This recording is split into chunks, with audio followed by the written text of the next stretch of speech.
Earth. We have to travel to Mordor and destroy the ring so we can put an end to Sauron's tyranny. I actually think he's doing a great job. In many ways. I think, at the end of the day, he is just a leader trying to bring order to Middle-earth and make it a more peaceful and civilized place. Yeah, so he's literally using his army of Uruk-hai to slaughter innocent people across Middle-earth. Yeah, but if they would just comply, this wouldn't be a problem. What are you talking about? Maybe they should just do as they're told instead of acting like violent thugs. I'll say it. I, for one, condemn Sauron. Yeah, what he is doing is wrong, it's illegal, and someone needs to do something to stop him. Yes, I agree, we have to do something. Yes, someone needs to do something. We should do something. Someone should, definitely. We should do something. Someone should, definitely, absolutely. We should do something. People need to reach out to their representatives. We are the representatives. People need to reach out to different representatives. Oh my god, what about you? We're gonna go. What? We're gonna leave, but we are praying for everyone on both sides. Yeah. Okay, so just so we're on the same page, you are going to abandon mankind in our darkest moment? We don't feel educated or qualified enough to get in the middle of all of this. It's just it's also complicated, It's actually not. No, because there is one side that's trying to ruthlessly kill everyone else. Yeah. Mordor has the right to defend itself. From what? Why not just make more rings? The only way to stop a bad guy with a ring is a good guy with a ring.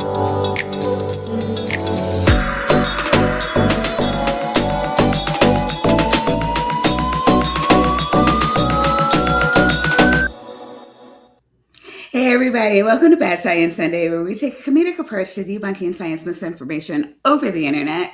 And today we have with us Queen Bree.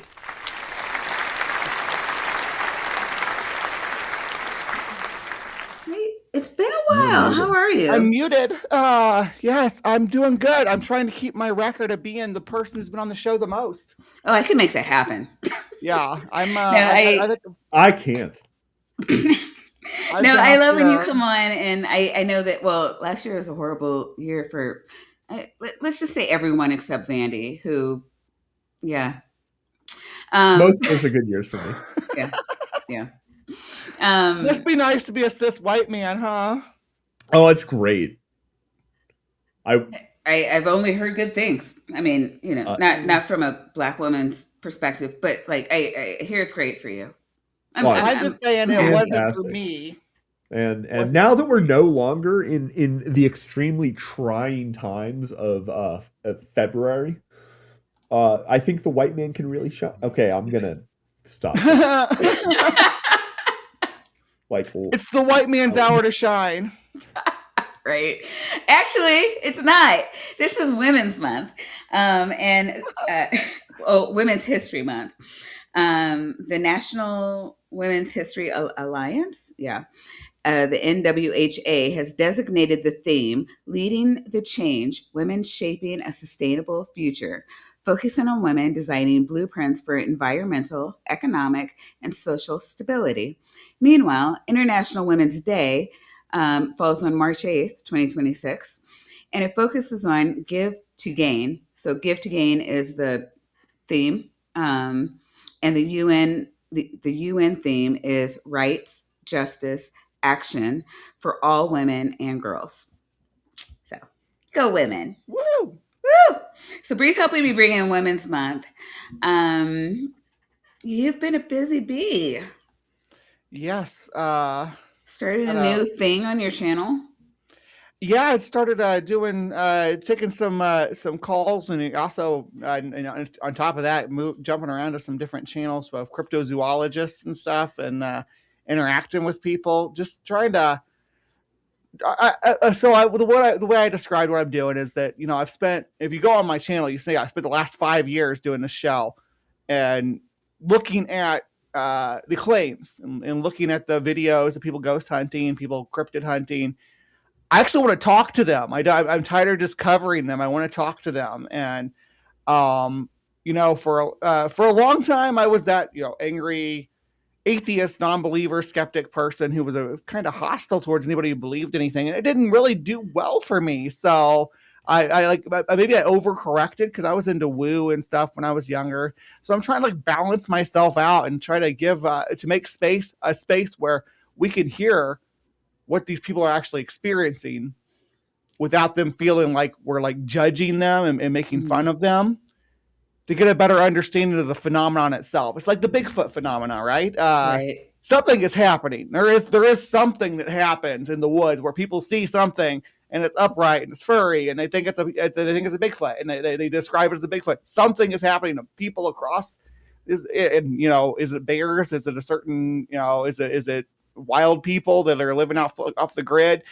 I don't know what it is, but it is happening, and it dismiss their experiences as be like, or to try like to, when you talk to them, to try to dispel the what they feel they Yeah, if the experience. goal, so yeah, so if you go in with a dismissive mindset, you're not Mm-hmm. going to really find the truth of what's actually going on, is what you're saying. Right. Instead of saying, coming into it and saying, this person could not have actually seen a Bigfoot, and I need to demonstrate that for my audience of skeptics. Instead of Right. doing that, I am saying this person had an experience where they said they saw a Bigfoot, and I want to understand why, and I want to help my audience understand why people see this too. It's a new approach that I'm trying, a softer approach, but we'll see how it goes. No, I love that. And I was kind of surprised to see the softer approach when I watched it Monday, but I do appreciate it. And it's kind of a method after my own heart where I'm just like, okay, what are you saying? What's happening? Let me get in your head.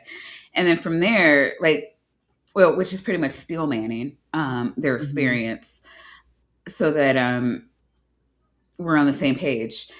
You really can't fight any argument without being there, without understanding where your opponent is. So um, maybe there's, I don't know. I think they went through this with pandas too, right? Where they thought that people were crazy or they were like a, I don't know, chupacabra or whatever. But Right. and then Well, and that's what I'm doing too. Is like I'm bringing in people from the skeptic community, people that a lot like I've had two of the calls where people that pop into the chat here regularly. We had Minnow and we had Diva, and they both had experiences, and both of them are very rational, level-headed people. Diva even presented her experience as like, well, I had this experience. I think it was psychological, but here's how it felt. And it brought someone like Purple out. And Purple's another staple in the skeptic community. And Purple's like, yeah, I had that same experience with a different cat that I had about having like your ghostly visit from your pet. It's like there's phenomena here. And for us so to just dismiss it, it's like, oh, it's all in your head, instead of saying, what causes that? yeah. There's something there. There's some kind of repeated phenomena that happens there. I'd rather understand it than dismiss Right. it. No, I would love Yeah. to understand that because it has happened to me a lot too. I've never had a pet, and it hasn't been around the death of anybody I know. But there's been a lot of times when I've kind of woken up in a panic because it felt like somebody sat down on my bed. And then there's no like indent on that. Like it wasn't a ghost. There's no indent on the bed. Like Right. everything looks the way I last remembered it. But um, It's the perfect crime. I don't know. It's just, yeah, it's kind of, I don't know. I guess if you can say, oh, it must be my pet, it would probably be a lot less unsettling than, it's like, oh my God, there's a, crazy man in my house that, wants to watch me sleep. That's weird. Um, Hmm. Yeah, it's the invisible. That last Invisible Man movie like really messed with my head about that though, and they lock her up and tell everybody she's crazy, and he's actually there. I haven't seen it yet. I guess I'll have to do uh, that. well, it's not all that good, but it's psychological. I didn't think it was that good, but There's, yeah, a number of movies that I didn't think were that good, but like they had great takeaways. yeah. Um, but yeah, Can you put so the Minko link? oh crap. I put it here. I'll put it again in the chat right there. So You don't have Yeah, to. we're playing bingo tonight. Play some bingo, everybody. Oh, thank you. We play bingo. I shall pin it. Yes, please play the bingos, everyone. Shout it out when you get it. When you get a bingo, so we know. So yeah, it's been quite a week. I don't even know what to say to the rest of the world except I don't know. Like I want to say I'm sorry, but I didn't vote for him, and I try to get other people not to vote and not for him as well. I'm sure there was more I could have done, but like I don't know. It feels like extra bad when I don't know. We're starting another war. Apparently, I don't even know what to say about that. So I wanted for today just to do something lighthearted and fun, and this is something that yeah, I don't think we've ever had a show kind of like this before. I think maybe the one with was it DC where we didn't. Well, I guess we kind of laughed at them, and then a lot of it was like explainer vids. Yeah. This is like mostly feel good. Yeah, it is. Well, the stuff that you've shared with me. Oh, right. So, oh crap, and I forgot to put Brie on the thingy. What? All right, so everybody, I just want to clarify. Yes, we're doing AI, but it is adorable AI. It's adorable. Yeah, and this is what AI should be used for, I guess. Yeah. So oh wait, let me get Brie over here.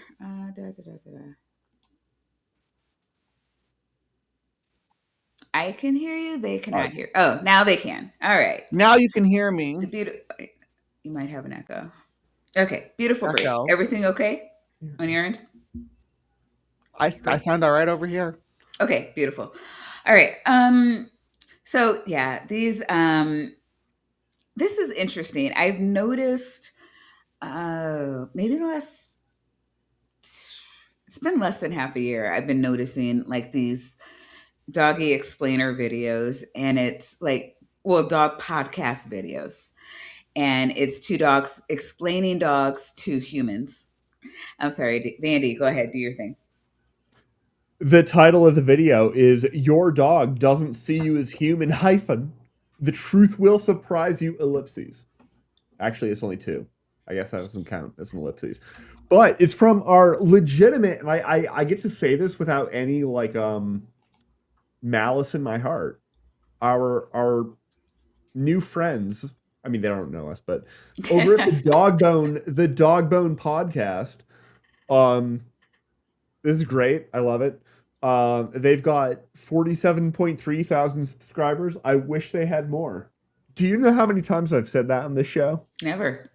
I'm pretty sure it's never. It could be once, but I couldn't tell you when. Ooh, do we get to make fun of alpha theory here though? Because that'll make my night. Ooh, I don't know. So. Well, because a lot of people think that their dogs see them as like the alpha of the pack or whatever. Yeah. You know what? You'll be able to address that. Well, yeah, you will be able to address that. Come up. Hell yeah. So this video from January 10th of this year has, I don't know why I'm doing a thumbs down, of this year has over 642,000 views, which is awesome.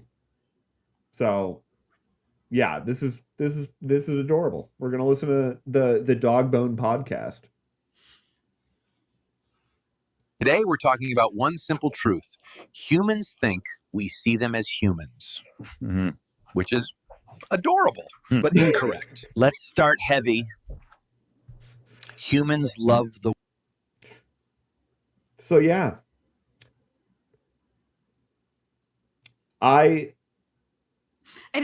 Do humans think?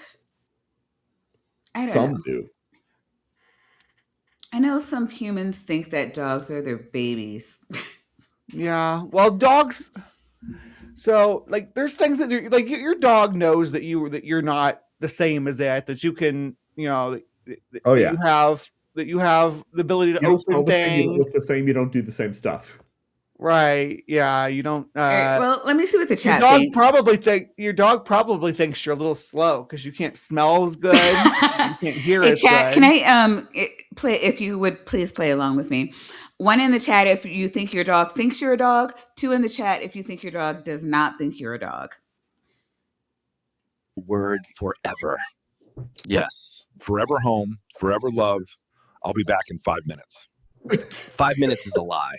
So I don't know. I think there's a little bit of I don't know. Dogs don't think of time the same way we do. And I'm not even sure, like, when we say, hey, 5 minutes, like, do people, I don't know. Again, no dog. So, no dog hate. I'm allergic to everything that grows. Are you about to make an I'm going to go out and get some cigarettes joke? No. Brie? Oh, Brie. Oh my, no. Okay. Sorry, never mind. Didn't mean to go that dark. But nobody in the chat is at least admitting that they think their dog sees them as a dog, as another dog. So that's a proof of social constructs, though. Mm-hmm. Because, like, go ask the dog what day of the week it is. You know? Right. Your dog doesn't know why you stay home on Saturday and Sunday or whatever your weekend is, but they're just happy that you're there. Yeah, they're so happy that you aren't getting up and leaving. They don't know why. Some of the smarter dogs probably do know which days to expect it, though. Yeah. Yeah, and I think they can smell where you've been too. Dogs. Yeah, that was insane. I think they talk about it, but it's like 1 million like receptors or something like that. Yeah. It's a lot. Yeah. By the way, for us, time is not. Okay, hold on. Did you guys see that though? What? I mean, there's not the AI. It's not that bad, but like there is some magic disappearing years here. Oh yeah, I did notice that. Yeah. They're trying to decide how a dog with peaked ears will wear headphones, which is a difficult decision to make. Right? Also, this is a golden retriever. This, I feel like, is a golden retriever mixed with like a German shepherd or something. What do you think it is? Brie? Yeah. I feel because it's got the dark snout and like probably some of the dark jacket, but like it's also way less I don't know, standing on, personal property business. Sun up, food, walk, human leaves, sad music in my head. Exactly. When a human leaves, we don't think they are gone forever. We think the schedule is broken. Mm-hmm. There is no concept of death the way humans understand it. They don't think you're gone forever. They think the schedule is broken. I don't know about that. I mean, I think it depends on the dog. Probably. Some dogs are smarter than others. Yeah. It seems like dogs do know your schedule because I've talked to a couple of people who said that their dogs like block the door around the same time every day. Well, there's like the Pavlov response, right? Like if you had a cuckoo clock or something in your house that chimes at the top of their hour, your dog can count the number of chimes and know which one's going to be the one you come home from or you come home after. Yeah, but like, that's just what we recognize as humans because we recognize it as a timekeeper. But there's other things that happen on a regular schedule throughout the day that you don't even pick up on that your dog picks up on. Like your neighbor going to work at the same time every other day and backing out of their driveway. Your dog may recognize that every day as, that means mom's going to be home in 20 minutes. Not 20 minutes. Mom's going to be home soon, though. I got to go wait by the door. All right, so I've been trying to find right-handed cis thing, and I hate it even much because like it'll show super chats, like it'll be a different color, but the memberships are not. And so I do want to think. Let's see, I can probably find. Oh, you got slammed with memberships. Aggressively slammed with memberships. You're doing too much. I can only do so much. So let's see. Oh, here we go. Right-handed says celebrates 14 months as a cult member. Woo!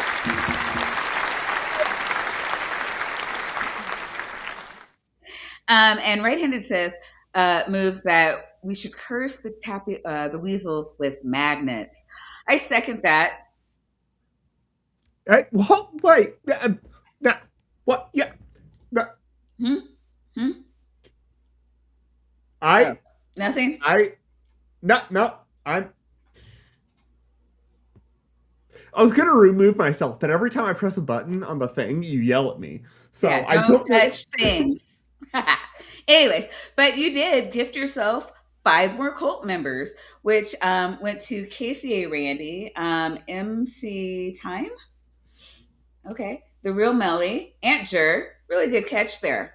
And oh my God, Jillian, Steve noticed Jillian. What the fuck? You got Jillian, Tab. Wait, I got Jillian? You got Jillian. Oh, okay, hold on. I got like this. I did get Jillian. I got distracted because of what happened immediately afterwards. So I thought that the next person got Jillian. No. Welcome to the cult. Jillian received a gift membership by Tapioca Weasel. That would be you. Okay, KCA.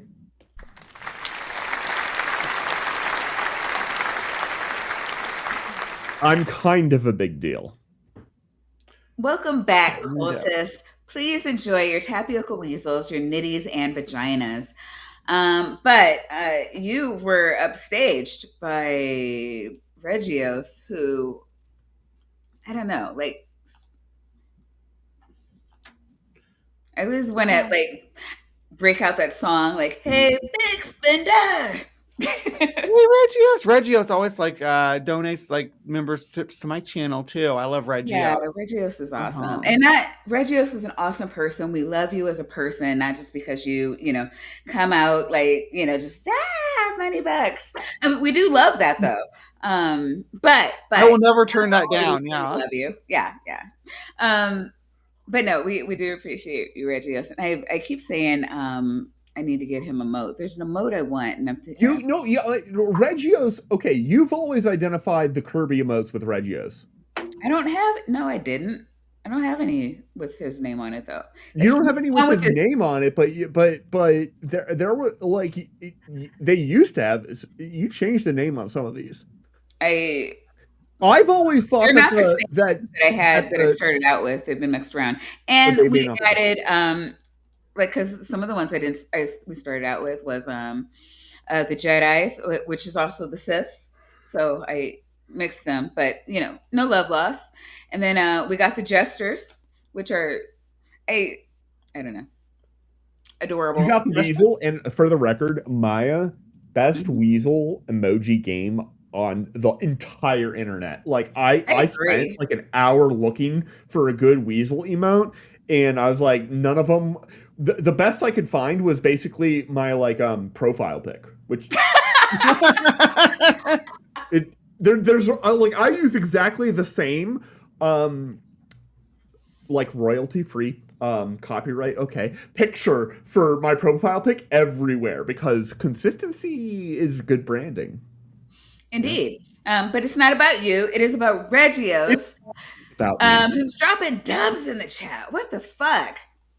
Woohoo! Yeah, I am unstoppable. Today is my day. Hucky ducky dapaka dukin. Ha ha! Fuck yeah! Zebra parkour. I bet you didn't know it was so badass. Regios is badass. And so he gifted to Tori Swan singer, Dr. Kip Davis, friend of the show, Prixie Purple, Resist Oppression. Resist Oppression? Okay. Al Strucker, which is a mod and a friend of the show, Mage, Grey Wolf, Julie McGuire, The Humanity, our newest friends of the channel. Detroit Atheist Queen, Kelly King, friend of the channel. Daryl Frost, which friend of the channel. God damn. Like, it's a good aim though, right? But I'm not done. Ashley loves Lahash? We'll just go with that. Oh boy. With the Beck, friend of the show. Hells Bells, Helen, love you. Mwah, hope you're feeling better. Don Giovanni, Rainbow Ash, Aaron A. Becca, Scientific. Oh, that's Scientific Origins. Is that Austin? I think that's Austin. Who's a friend of the show. Emberlyn, Mother of Dragons, Aero Dodger, JD King. All right. And I'm done. I think I'm done. All right. So again, new cultists, welcome and welcome back. Please enjoy and continue to enjoy your Tapical Weasels, your Nitties and Vaginas. And just to get everything out of the way before we start up again, Hung for sure. Coming through. Thank you so much. And for $5, he says, dogs understand words on soundboard buttons. Study reveals in a paper from world's largest longitudinal project on button-trained dogs, UC San Diego. Have you seen this on YouTube? The dogs. Okay, so there's a famous dog on YouTube. I think her name is Bunny. And I wasn't going to bring it up, but somebody in the chat like literally just did. So this is one of those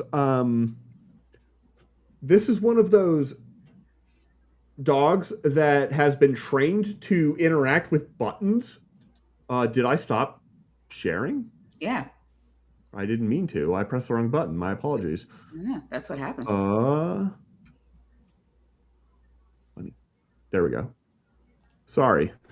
So this dog has these buttons that it can step on, mm-hmm. and they like say words that the human records.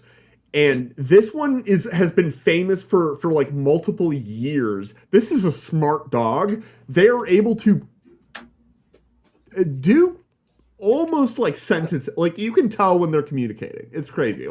I just picked a random one about apparently it's mental troubles. Sad? Why? Because Dad bye? I guess this one isn't.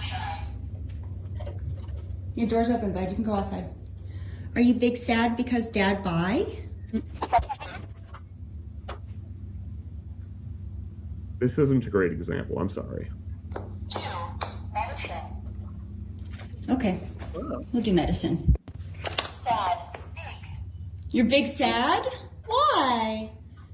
Because that was like the first of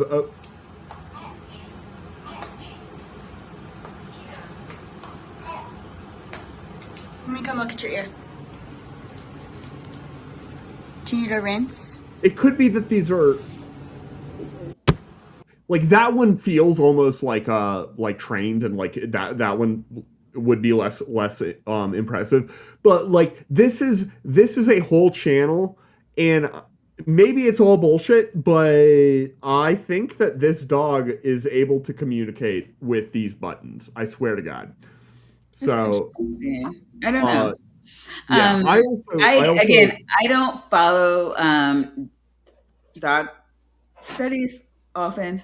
I know that they're saying that dogs are like really big on emotions and body language, but I don't know. I mean, new stuff comes out all the time. Yeah, it also I think it depends on the dog. Like Bunny, like other people in the chat are mentioning that they've seen some of the other stuff. Bunny's very smart. There's also a cat. Billy Speaks is the YouTube channel. The name of the cat is Billy, spelled with two I's. There's Apollo the parrot too. Yeah, he's the one who is like, is this paper, glass, metal? I love the way they pronounce words. Metal. The birds are really smart. Oh yeah, parrots are. I mean, corvids are super smart, but parrots are, I think, on a different sort of level. Because Ravens are really. I don't know what the smartest. Ravens are really smart though. Yeah. Yeah. And they can be taught to talk too. Yeah. Oh, you're right. They can be. Mm-hmm. I forgot about that. That's totally a plot point in Game of Thrones. Right. But yeah, Hunk for sure is right. Parents are ridiculous. Like they, yeah. It's like when I don't know when I get kind of bummed out. Like I say cat videos. I like animal videos. But I don't do. I rarely do anything where I'm not learning anything. So usually it'll be like, oh God, what was that one guy we were just talking about? Um, the channel, the black guy that talks about animals. Oh, Casual Geographic Wait, or casual was it? something like that. Casual Geographic. He's Yeah, a tiny Casual microphone. Geographic. Yeah, Yeah, I watch stuff like that. great. I love that shit. Sassy young black man talking about animals. He's really Absolute unit. Great. Yeah. he nails it. It's motherfucker has taught me more about animals than anybody on the internet except for Brie. Yeah. Right? When I don't know something, I'm like, Brie. Yeah, your knowledge on like almost anything is just amazing. Yeah, we were talking about possums last night, me and about how they got to North America. Go. I I had no idea that they're marsupials, and I'm like, I didn't. I know that they're indigenous to, we'll say indigenous. Like everything came over here, but like they're American possums, and so I just didn't know that we had like indigenous animals that were marsupials. Yeah. So I learned something. It is something. They are unique in that aspect, though. They're not unique in being the only transplant from South America because they came up here with what was called the Great American Interchange when North America and South America connected. And we got like armadillos, porcupines, fire ants. possums. Oh, we got fire ants much later, though. Okay. They came with boats. Right. Not in fire ants, really? Yeah. Yeah, we got a lot of things that didn't survive the end of the Pleistocene though too. We had like ground sloths and giant terror birds called Titanus that were like 10 feet tall and had heads like that big and their beaks were axes. Hey, hold on. Did somebody in the chat just ask if you had ever heard of a smartass? Do they know that you co-host you? Yeah, they do. They do. Actually, I don't know if Godless Granny is still here, but she was talking to a guy who wrote a book. He, what was he? He took a few classes on, I think it was paleontology, and so that qualifies him to debunk the Big Bang. Oh. Whoa. Well, there you go. That was not where I was expecting that clause to finish. Can I clarify something about possums, though? Absolutely. Opossums. You don't actually say the O, but they're spelled different to differentiate them. They are the only marsupials in the Western Hemisphere, but the ones we have up here in North America are not the only genera of possums in America. South America has other opossums. I think it's a few dozen of them. One of them's a water possum, which is the only semi-aquatic marsupial, and its pouch actually seals up to watertight. So that's pretty cool. That's really, that is super cool. Actually, aquatic animals that like, I don't know, just like do a lot of that shit. They're just I'm like like out of, but I'm just gonna be. Well, I mean, no, it's like the ones that spend a fair amount of time on land and water. They have adapted like really interestingly, like beavers. Yeah, dude, beavers are fucking amazing. Alligators and crocodiles too. It's just I don't know. We're alligators and crocodiles. Today. They found that niche and they're like, we like it here, and they just kept it. For, the like longest non-arthropod niche I can like think of. But really quick, before I forget, so yesterday, Kelly streams on Saturdays, and she's a great streamer. I think everybody should be sub to her. She was saying that I don't know. he was saying something about atoms, and that remember when I showed you, I DM'd you, and I was just like, "Are you awake? I need you to come in here and debunk this guy. He's talking shit about atoms on the internet." And I know you love that. I do love that, but I wasn't awake. That totally cool. So yesterday I was saying to Granny, and I'm like, if you want somebody to talk about atoms on the internet with you, I might know a guy. So yeah, I totally pimped you out to Granny. And I'm really hoping and assuming that what Granny is saying here is not to be taken as Granny thinks that all scientists have like the wrong paradigm. I'm like 99.9% sure that's not. Her guest thinks that. You have you are, what do you call it? I don't know, evil atheist, and you have that the science mind virus. I'd have to go back and look at it. I'm in my stream mode, but Hail Einstein Satan. It exactly. It was so it wasn't yesterday's stream, it was the one before. He wrote a book. He really wants you to know that. He wrote a book. And he has a really hard time summing up what's in the book. You should just buy it and read the book. And he shouldn't have to explain anything to you. It's just so I don't have a lot of like literate friends who are able to like write a book, right? And I definitely would say that this is very on topic, because the one friend that I do have, his name is Dagan, okay? And Dagan has written an amazing book, okay? Hello, Dagan. And Dagan's a good boy. Because Dagan is a very, very good boy. This is a bingo square. But Dagan uses a pseudonym because, the world is really harsh, and the world is not ready for Dagan. No, it's not. It's not ready for Dagan. And so Dagan has written God's Propaganda, and has applied the moniker, which they have apparently decided to cross out, like everything else on the title page, with But you'll be Kip happy Davis. that he only crossed out all the words on the cover. All the words on the inside are uncrossed out. That's true. Also, all the words that are on the like parchment, which is probably not AI. Man, he's gonna like scream at me if they're just not AI, which I'm sure they're not. Yeah, no. It's got a lot of words in the middle. It's a great book. You guys should go and check out Dagan's book. I'm gonna say like 500 pages of words or something like that. It's like 500. It's like 500. I can. Kip does sound like a dog, like a name a dog would use as a pseudonym, though. It's funny because it's true. What's a human name? A dog, two dogs. Like, oh wow! Including the index, it goes to 542 fantastic pages.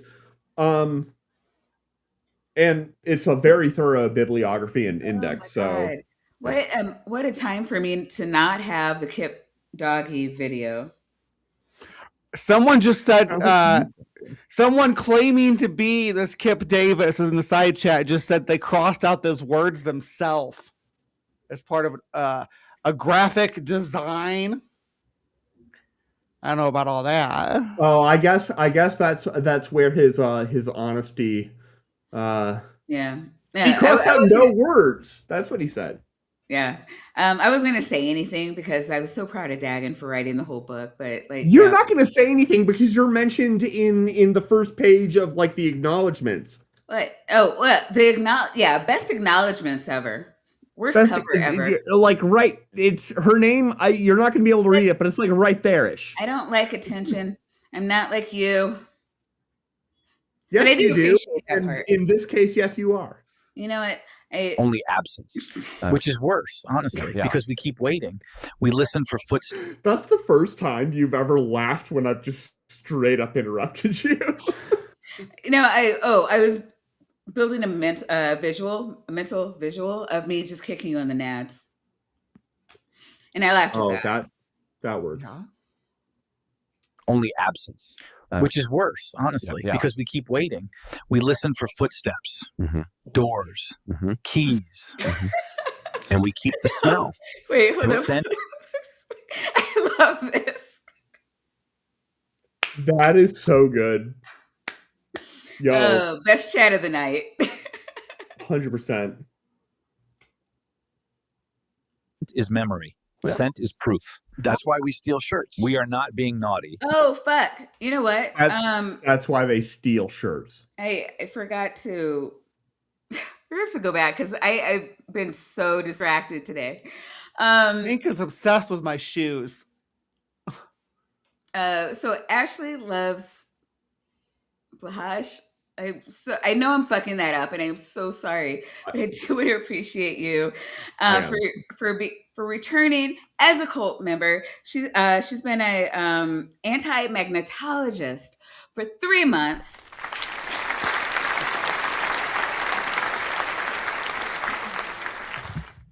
And also coming back, we have Miss Kelly King, friend of the show, who is renewing her cult membership for 3 months. And Kelly says, I came out seeing I got a membership. Life is good. Lady, and then Ashley says, Homo sapiens doesn't exist and Lucy is a dinosaur. No. Okay, so repeat after me, guys. Blow. High. Blow high. Blow high. Okay. Is that how that's Ashley pronounced? loves blow high. Yes. Blow high. Oh, that sounds... I'm a trans woman. You gotta trust me on this. That sounds salacious. I have one on my... Uh-oh. Wait, is this a TOS breach? All right. I'm sorry. Can we go back? Because I was not paying attention to the last 10 seconds. Oh, wait. Hold on, Maya. Yeah. If we're going to go back every time one of us wasn't paying attention, we're going to we're going to do it. We're just going to do it now because next I said misconception: humans believe not being naughty. Scent is memory. Scent is proof. That's why we steal shirts. We are not being naughty. We are preserving. It's kind of naughty. No, it's preserving evidence. Okay, like when the police show up and take all your shit, is that them being naughty? Yes, actually. Yeah. You know what? I ACAB does not apply to police dogs, though. And I was like, I cannot defend where my rhetoric was going. Brie, so I don't know. Is this a thing that dogs do? They steal shirts, or I guess clothing. The things that have a lot of your scent, but aren't just your ass and balls. Hank steals my shoes. He'll also steal shirts, and he'll steal pants too. Okay. He does a little nest of them and puts them in a reclining chair. Sometimes I'll go in there and I'll find all my shoes in a little circle around him, and he'll just smile up at me like, it smells just like you. It's like, aw, we can't get mad at him because he's making it smell like me, but... I love that because normally when people talk to me about their dogs, it's because they poop or peed in a shoe, and they're highly upset. But I guess is that what dogs would do if they're upset? Well, you've never had a dog upset with you, so. Well, no, dogs are worried about that they're going to be in trouble a lot. That's one of their social. And you can usually tell they tuck their tail between their legs and bow their head. Yeah, I hear. But they'll also do that. They don't like being yelled at. Yeah, they'll also do that if they're being submissive, though. If they're just wanting to just show that you're the big boss.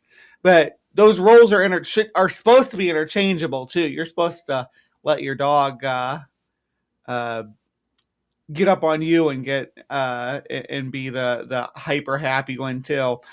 And it's funny when you got a big dog and a little dog, you'll see the big dog will roll over on its back and let the big dog the big dog will roll over on its back and the little dog get up on top of it like, oh, I conquered you. I'm so mighty.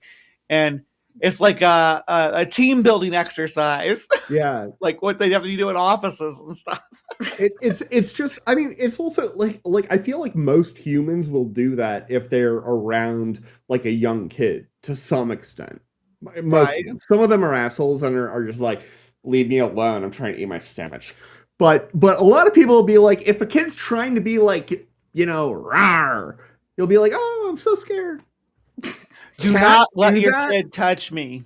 I will be very upset if your kid touches me. I'm just saying. That I agree with that. That's also true because they need to learn, personal boundaries. Right? Because we're fucking humans. Like, last thing I need is for something to come out with me touching somebody's kid. And here's the thing about the way contact works is the third law of physics is every action has an equal and opposite reaction, and that screws you. So. Real quick, so Austin is paying it forward, and he gave occultist. Well, he gifted us occultist, which went to DeFreak. Bad Austin. That's bad. the choice. Also, DeFreak, we're so glad you're here. Love you. Well, welcome to Freak. Okay, here, DeFreak, you are probably going to immediately become one of the most polarizing, or return to the status as one of the most polarizing. Yeah, I was going to say become. I've had to apologize for allowing him to stay. Yeah. Please well, now you can blame the cult. Okay, so now it's a weasel problem. And if there's anything I'm good at doing, it's just shrugging off weasel problems. Let's press play. Misconception. Humans believe they are emotionally sneaky. Like when they say, do you see what I just did? I emotionally sneaked my way past that issue by pressing play. I'm okay, while leaking sadness from their face. They forget we don't read words. We read smells. Fear smells sharp. Mm-hmm. Anxiety smells metallic. Mm-hmm. Stress smells loud. Mm-hmm. Okay, well, I don't know about all that. It's like, DeFreak, you don't need to be sorry. Just make sure you listen to Titan and do everything he tells you to do. But oh God. Okay. So way back in the day, it's like 25 years ago when I was undergrad, I want to say anatomy and physiology and sensory and perception, where we talked about all this stuff. And I was just really amazed at like how, I don't know. I mean, I understand that emotions are chemicals in your brain. I didn't realize that dogs could smell them. Yeah, we can smell them too. We just don't always recognize it. You can smell there's different pheromones. The only emotion different pheromones I can smell is like when I walk into a room and people have been getting it on for like an hour. Okay, you're done. All right, you're done. Thank you. I feel like I'm you are okay. Completely valid. Are you about to kick me? How? It's not something that you're going to notice. That you're going to notice, like physically, like you're going to be like, oh, I noticed that this person has anxiety. It's your limbic, limbic system is what picks up on it. Yeah. Well, and I'm not letting you back on. Shut the fuck up. Look.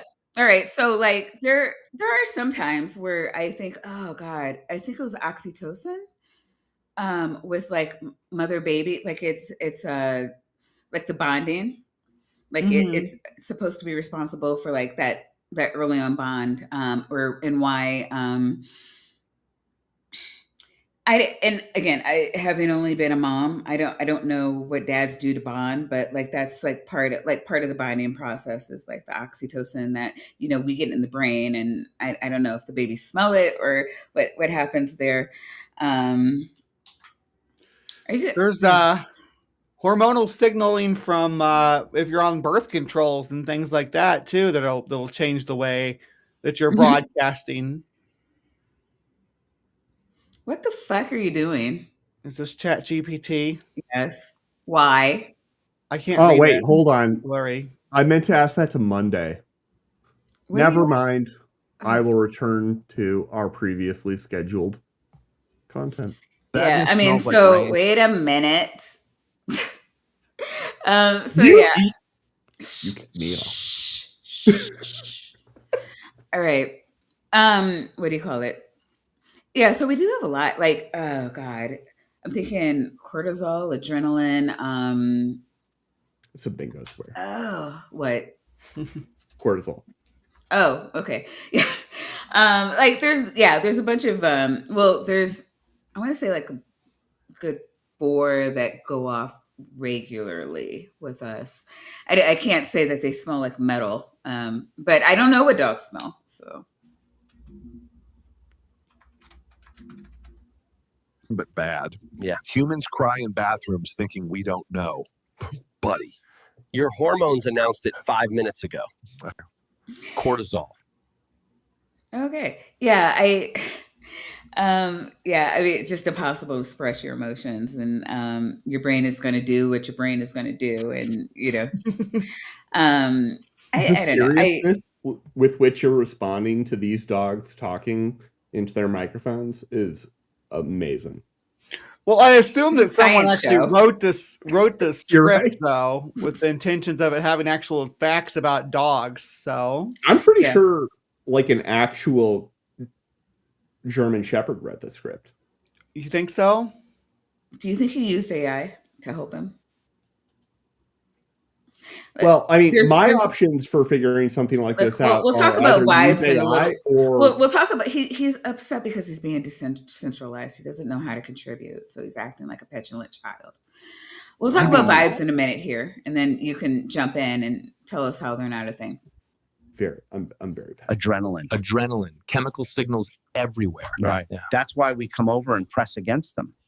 Yeah. Not because we understand the problem, Mhm. but because the vibes are off. Oh, see, there you go. Like, Hey, you can talk about vibes now. It's like vibrations. The vibrations are off. but dogs really You're the can't. one that brought vibrations into this. And they were just Yeah, because you using wouldn't it- shut the fuck up. I didn't use the word vibrations, Oh, okay? God. All right, so I guess we're going to do this for the rest of the show. All right.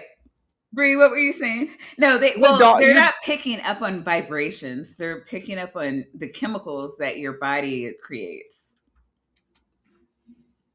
Yeah, so there's all sorts of dogs are very facial expression oriented. You look at a dog's face, so they can tell when you're sad. Like it doesn't like Yeah, they can tell and when there's you're like they really check us out though too. Like, I mean, when you're going through something, like your whole demeanor changes, whether you're happy, whether you're sad. Like, I think there's things that as humans we choose not to pick up on, but like for a dog, and you're their whole world. I think like those subtle differences, it would almost be like like a spouse or significant other. oh, look at those good boys. What'd you get into? Oh, I love a talking husky that'll argue with you too. But like Henry, But do you is see part like husky? I looked up guilty dog. There is a specific facial like trope that is associated, and it's the one where they sort of like squint and look at the camera. Like you've got it there, you've got it there, you've got it there, you've got it there. Why are we doing this? This is a surprise dog, huh? Why are we doing this? talking You're about just dog bored? emotions. Yeah, like that's not. Yeah, and that's also an interesting thing. Like when you study emotions, I don't know, in psychology at least, like the jury is kind of out on Oh my what gosh, I exactly wonder they are. Go ahead. when I wear my tarantula lashes, I wonder if the dogs think I'm being guilty because my eyes look more heavy and lidded. They think that I'm like, did Bree do something she wasn't supposed to? Because I got the big. I mean, it's a tarantula. lashes on. I think you're no, it's a tarantula. I think you might be giving it like more credit than Oh no, talking about the dogs. Oh, the dogs. Okay, I got Yeah, you. when they see me with my big lashes on, and they're like, "Oh, she looks squinty-eyed now," especially when I'm stoned, which is usually. Well, it's probably they're probably more jarred when you're not stoned. Yeah, it's like, what's wrong? Is something wrong? You smell different. But no, I love talking about like emotions and like different species and like do they? I want to say that somebody was trying to figure out like a study to see if they had like different emotions or something like that. I don't even know how you begin to. Actually, I think that's what Gibbon was talking about. That they were trying to figure out if one of our cousins had the same emotions that we do, and if so, to what degree. I did a bit of a deep dive into that for my debate I had with Mark Reed. Oh yeah. Oh, epic own. I love that. Yeah. I don't think I swayed him a bit on that debate. I think everybody was pretty much in your corner. It's like, yeah, Bree's got it. Like, done. I don't know. I love Mark, but I'm pretty sure all he did was say nuh-uh. That's a little unfair. I mean, no, I mean, you know, he said I'm not throwing the shade as Maya. Oh, right. He can watch it later. No, I mean, he said nuh-uh with the Australian accent, but I mean, you know. Well, that Australian accent defeats anything I could possibly throw out, though. There are levels on which that is undeniable, Maya. Right? No offense, Bree, but you're American just like. Yeah, I sound pretty American, and sometimes I sound a little bit Aussie Southern. Accent. Southern, really? Yeah, some are Midwestern, I guess, which is not an accent of intelligence. Okay, yeah, but here's the thing. Okay, everybody with a connection to Illinois is terrible, right? Hey, is that a play button?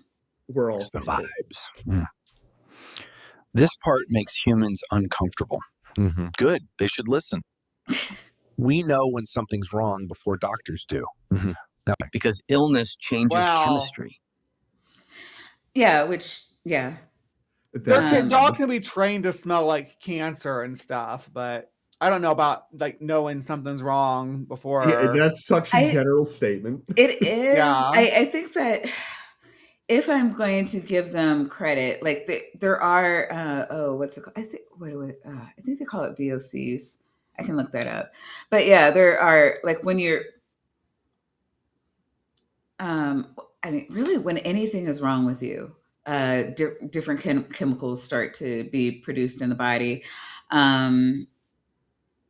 But I don't think I don't know if a dog has a. I don't know that it would register. Like cancer. When a person smells like this, it's bad. But they can be trained to say when a person smells like this, I need to respond to this way. Yeah, and so what I got when I heard it was, you know, your dog knows that you smell different when when something's going wrong, and he's trying to project that to a human audience. Right. But yeah. But I don't think your dog knows that you're just changing your smell is a bad thing. I don't doubt that they can smell that something's different about you, but I don't know if they know that means, you have or not that you have cancer, but you have something in you that's bad that's going to kill you. I don't think they know. He's not going to throw the phone at you and like spell out call doctor. I think it depends. I have seen a whole video of a dog like coming in and like sniffing their owner and being like, you need to like sit down now, and going, and then while they were starting their oncoming seizure, they went and got their medicine for it. So I mean, that is an exceptional example. Not really. Because I mean, that's Pavlovian response. Yeah, though, right? I was like, that's what I was gonna say. Like they have memories of the last time that they had seizures, and if they're having seizures a lot, then yeah, the warning signs are probably there, same as it would be for a human. But my point is, they noticed, they were able to detect a sign of it before the human was, who then 2 minutes later had the seizure. Yeah, my brother had a dog that had seizures all the time, and it would know, and it would go to a certain spot when it was going to have a seizure, so that it wouldn't fall over. Mm-hmm. And its head would get all like really hot, but it knew, and it did their work. It could prepare for its seizure by assuming the position. Sometimes it wouldn't be able. It wouldn't make it though. and it would have a seizure and fall on the floor. But a lot of times it would. All right. Jillian has been a member for 11 months.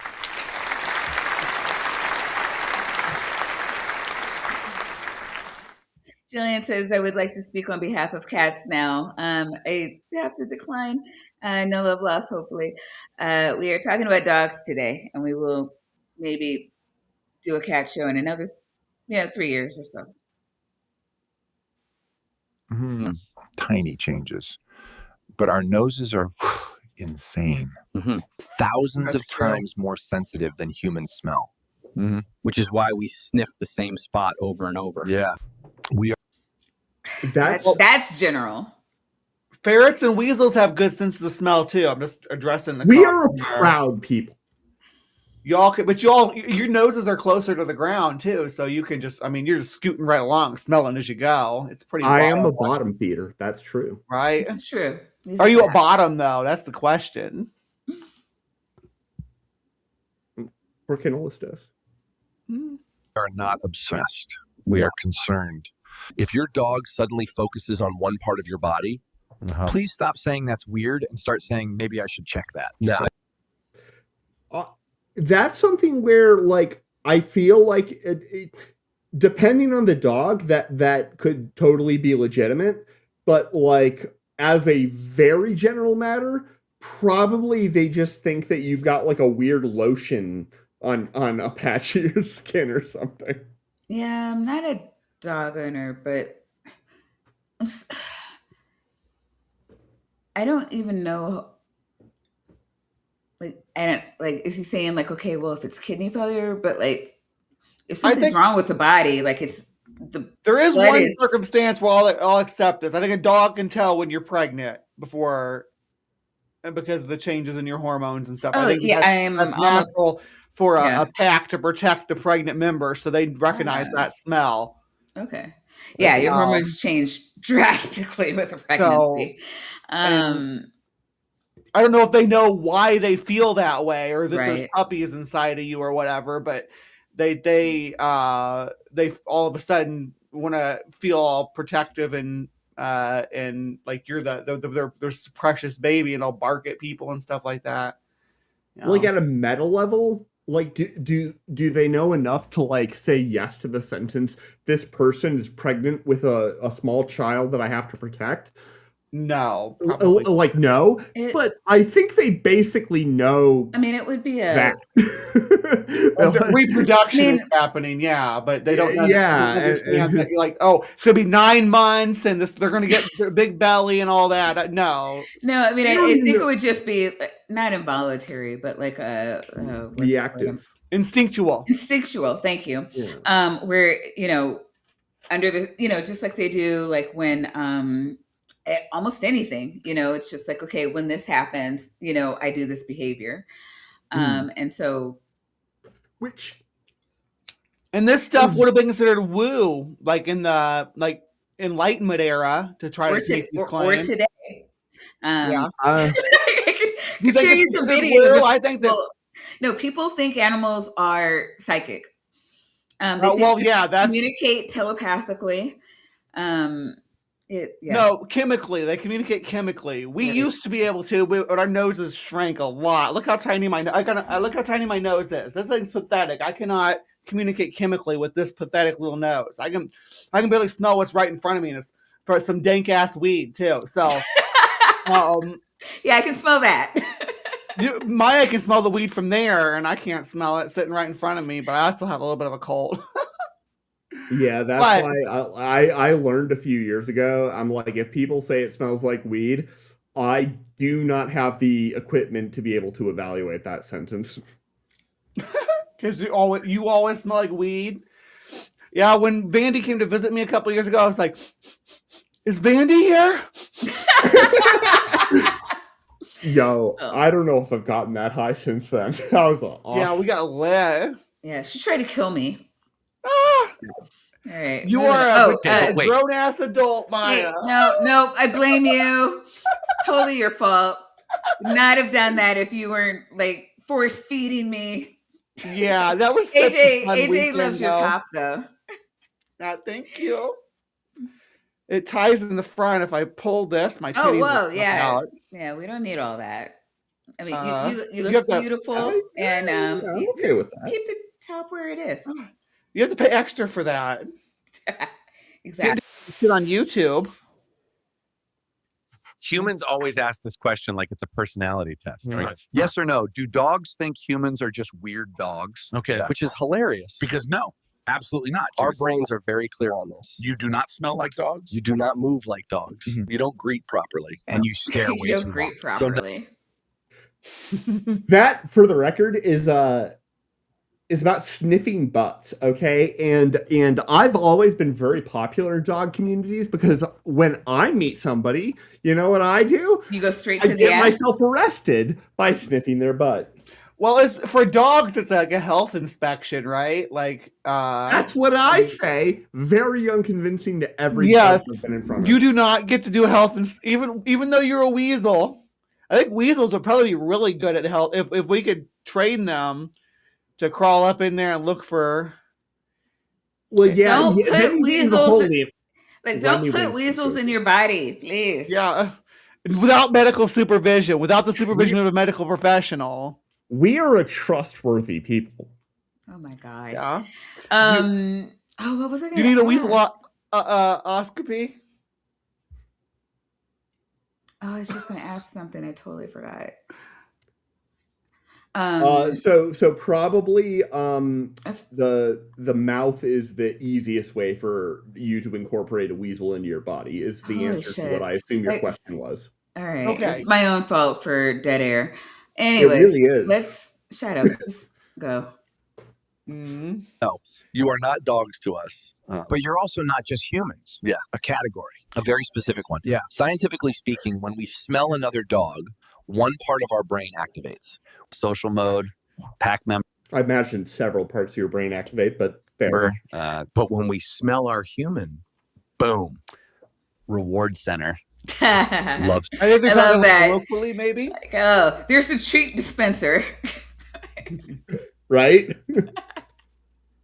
It's interesting watching this because when I was listening to this earlier, one, I did not appreciate the fact that they had a tripod microphone here, and then also vestigial microphone arm Right. stands that serve absolutely no purpose.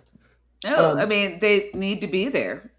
I think Because that the they are. headphone cords That too. they go through the. You I don't think think that? so. I think that's just superimposed, right? But like there's a lot going on with especially this guy's facial expression. And this is where Maya's going to be like, oh, it's because that dog is white and this dog is not Center. I think you're putting way too much on the AI dog. That's what's going through my mind. Are these his That too. glasses though? Down to the bottom left. I feel like those are his glasses. I'm waiting for him to put his Oh. glasses on. I don't No. think they ever touch those. They're He looks so cute with glasses on, though, wouldn't he? These Picture are it. the most AI part, except for the pointless mic stands of the video, because if the closer you look at these, the more wrong they look.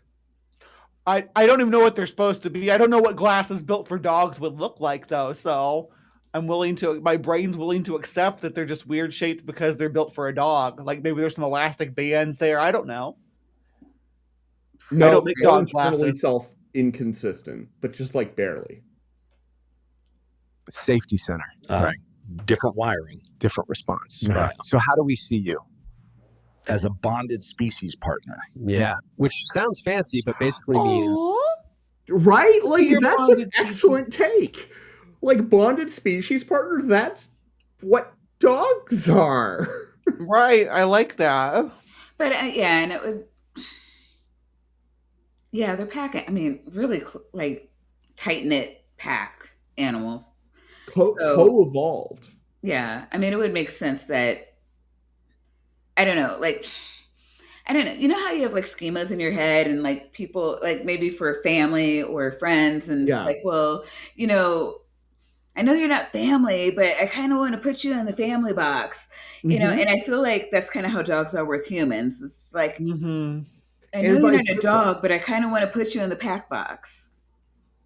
Absolutely. I think like people this is why people I think say that like dogs are family. Like I care more about my dog than I do about and a lot of people will say, and I think this is a little overblown when they say it, but they're like, I care more about dogs generally than I do about humans generally. And I'm like, okay, yeah, A lot of a lot of Americans think that way, sadly. yeah, I don't think they actually do though. Like I think if you actually had it doesn't. I mean, they're feeding brown kids to alligators. We can just call I know what this one. That right. But Skeptic Haven is sharing their viewers with us. Thank you so much for coming over.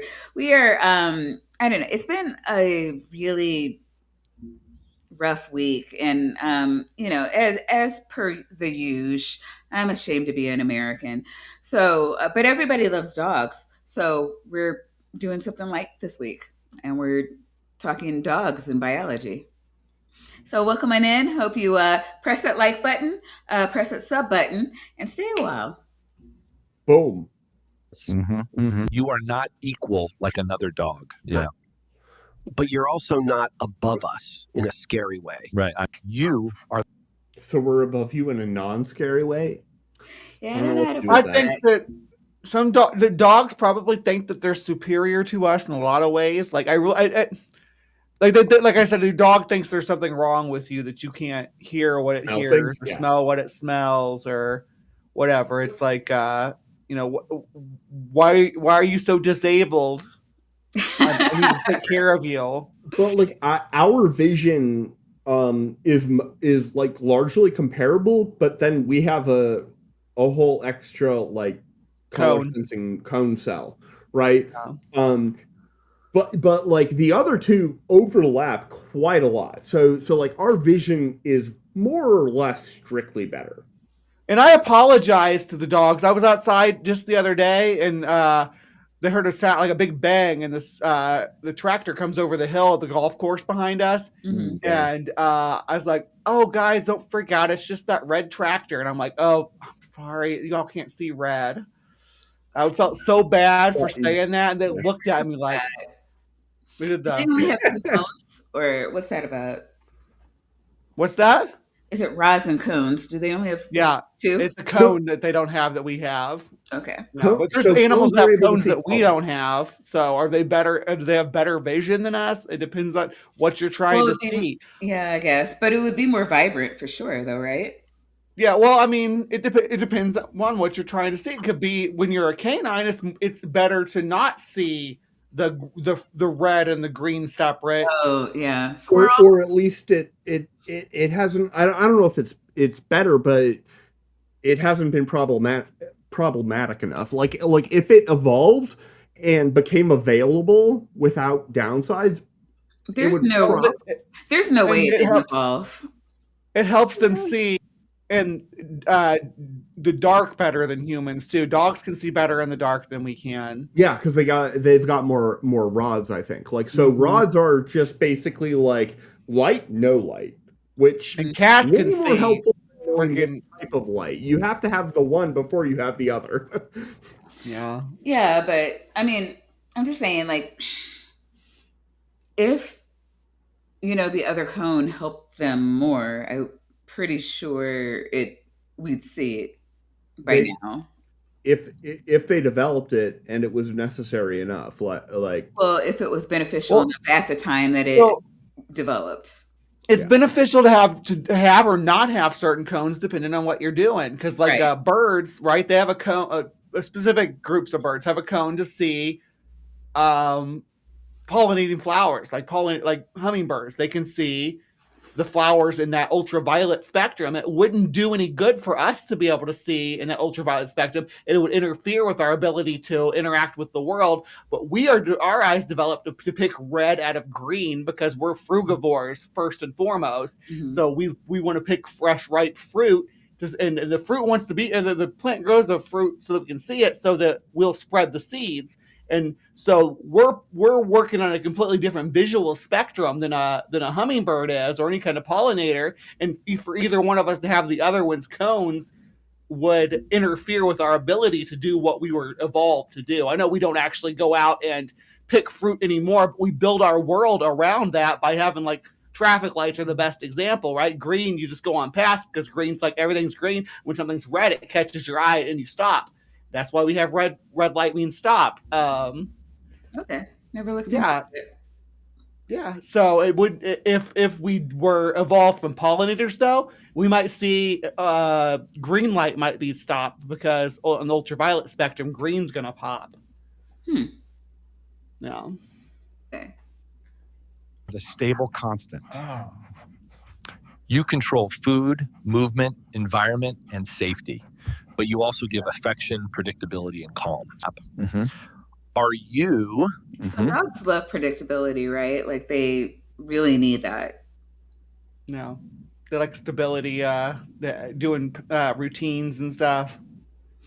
And I think, do they get antsy? Like, if things are too depends on the breed, but like a breed like Henry, that's a border collie, he gets, if he needs constant tasks, he's constantly dropping a ball on somebody's lap, or the collies need a lot of somebody. stimulation. Because they're sheepdogs. Smartest dogs out there. I have to think about how to say this properly, and I'll come back to it later. Right. Good idea. We'll come back to this later. Because this is going to be exciting. Some scientists describe it as us seeing humans almost like parental figures. Which explains why we... Would you agree with that, Bree? A parental figure? I think it depends on what your role within the dog's life is. If you raised it from a puppy, probably. Yeah, dogs do that. We were talking about alpha theory earlier. But it's not even about alpha. Like, if anything that raised you from like being a child, like that's the most salient about alpha, definition right? of parent in this context, right? So, and alpha theory is nonsense. It was the parent. That's what they looked at in the wild in a pack. And alpha theory came up with nonsense about wolves in captivity, which was like prison rules. But in the wild, when you watch a wolf pack, you're watching a family unit move, and the older parent ones are the leaders, and your dog, depending on your role in the dog's life, probably sees you that way. But if it's like your parents' dog and you still live there, it might see you more as a pack mate. Your parents as the pack leader or the ones guiding the pack. But or if the dog was an adult when you were born, it might see you as the puppy of the litter. So it really depends on the dynamic. Or you could just be that little monster that took its place. Jealousy is definitely a thing that dogs, I think. Actually, this is apparently controversial. Apparently, it's controversial whether or not like dogs can exhibit jealousy. Whereas I'm kind of like, I feel like I've definitely seen. No, I saw like a baby was in the carrier and he pulled it into the closet. Right, it's like, and so like we don't. Do you all remember the jealous Great Dane throwing the tantrum video? Not off. Do you have that, Andy? Oh, I do. I have it right here. Hold on. Can I share? Fantastic. Please do. Anything that gets me out of control. Oh, right. Yeah. No, I was just thinking.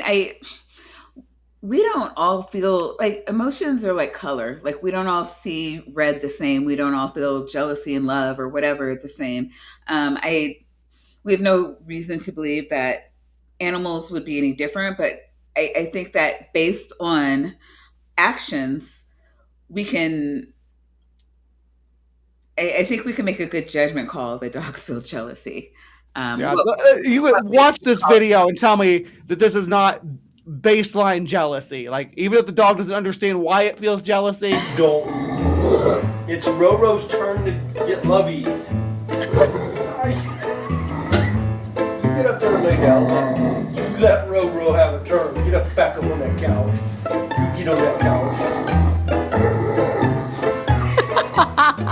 He's ignoring you. You're just tired and crappy. It's okay for me to love Roro. It's brother. Did you tell Dad I love you? I know, but it's Ro's turn. It's Roro's turn. Look at Roro. No, you get up there. Oh my God, Roro is getting fucked up later. Roro is like, man, you're ruining this for me, man. Like I'm trying to like enjoy my lovies, and you're making me feel all like guilty for. Right? Roro should be able to have some lovies without him. That was like. That's so cute. There was emotion on both ends with the dogs, very human emotions that we can relate to. That like it's hard to say that that's not what we were witnessing. Jealousy. Yeah. like if that's not jealousy, what counts? What counts? What counts as jealousy? If you say there's only jealousy when it's a human, that's just anthropocentric. Exactly. Yeah. That's what my argument with when I debated Mark was mostly about. It's like saying that these emotions and these feelings are not the same thing that we have just because they're not human. It's just anthropocentrism. Yeah, I mean they're feeling something. I mean, and based on actions that would correspond with what we call jealousy. We just want to elevate ourselves above the baser animal responses. Everything. Yeah. And it's like, no, you're an animal and you have these and once you learn that, you can overcome a lot of that shit, especially jealousy. To overcoming jealousy in relationships and stuff can be such a blessing. And this is a great point too from Melly. We see emotions and almost, I can't talk about insects, but at least with mammals, like almost all mammals that are pack animals, we see emotions. I don't know if I'd say the connection between dogs and humans has like co-evolved. Like whenever there was like new contact between no, they were outright bred to be human friendly and to be cuddly and emotional and and that pervaded through like all human societies. Like every human society had dogs as pets. That's not true about any other animal. Right, and we specifically picked dogs that responded to our emotions. Yes. Specifically picked the animals that responded to our emotions to be the ones that we domesticated. Yeah, exactly. Your dogs are from Africa, where humans first emerged, to the tip of Patagonia, to Australia. Everywhere and anywhere that humans went, we brought dogs with them. To the Pacific Islands, the far stretches of frickin' Easter Island, they had dogs. It's one of the things that is like when you read accounts of two people groups meeting, one of the things that they note is, oh, hey, they also have dogs.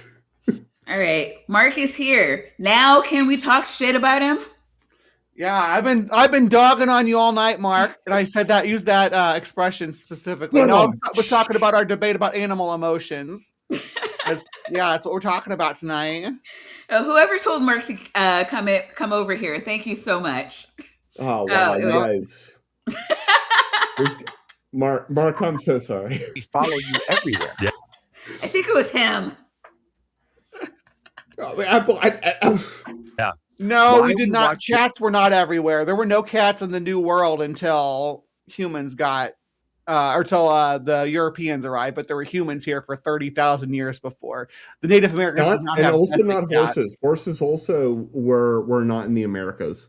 Right. Horses were really specifically. One of the big differences between the Americas, the Western Hemisphere continents, and the other places everywhere else is the comparative lack of domesticated and domesticatable species. You didn't have pigs.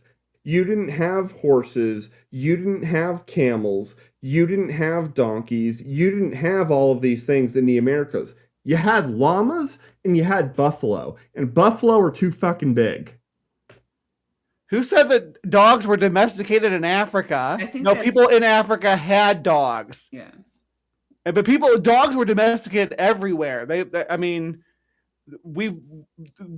Wolves are indigenous to the entire world except for South America and Australia, and we brought dogs artificially. Yeah, we brought dogs there. Yeah, but like when you talk about horses are very specifically Northern Europe Europe and Northern Asia and in East Asia. In Africa, they didn't have horses. For the most part, they used donkeys. In the Middle East, they didn't have horses. They mostly used camels until up into the Chalcolithic era. When so one by land, two if by sea. It's a long username. Says that horses and camels, and now it's scrolled out of range. Were originally. Oh yes. Along with llamas. Even if that originally happened, it didn't happen like when humans were around. Yeah, well, the horses humans came to North America. There were horses here with the megafauna. We hunted them. The Clovis people hunted them. But they weren't those same horses that you have people riding around on in Europe. They were a completely different species of horse. They would probably have been more like a zebra, and people can't ride zebras. You can't domesticate a zebra. We've tried. People have tried many times to domesticate zebras. Haven't been able to pull it off. Some shit you just can't do. Yeah. But they domesticated llamas in South America to some extent, but never to be able to ride them. Basically, the only large, big enough to be mechanically useful animals, draft animals, that you're able to domesticate, and because of the terrain, those cultures didn't invent the wheel. It seems. Well, but you look at they had the wheel as toys and stuff, as toys, but they didn't use them as carts, and they did not have the wheel and axle as a thing that you used to move goods, which is a very illuminating fact about how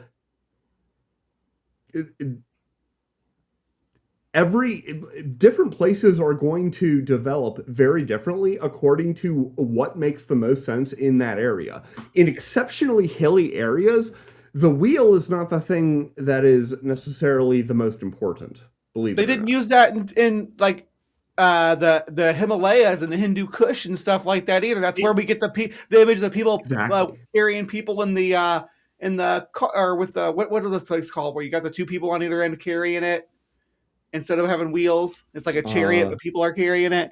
Anyway, that's why they use those instead, because those until in the Industrial Revolution, there were places where it just wasn't practical to have wheel driven roads, or it was just easier to have stairs. There's a lot of tapirs love in the chat. There's a lot of tapir love, yeah. Well, tapirs have a lot of love to give, though.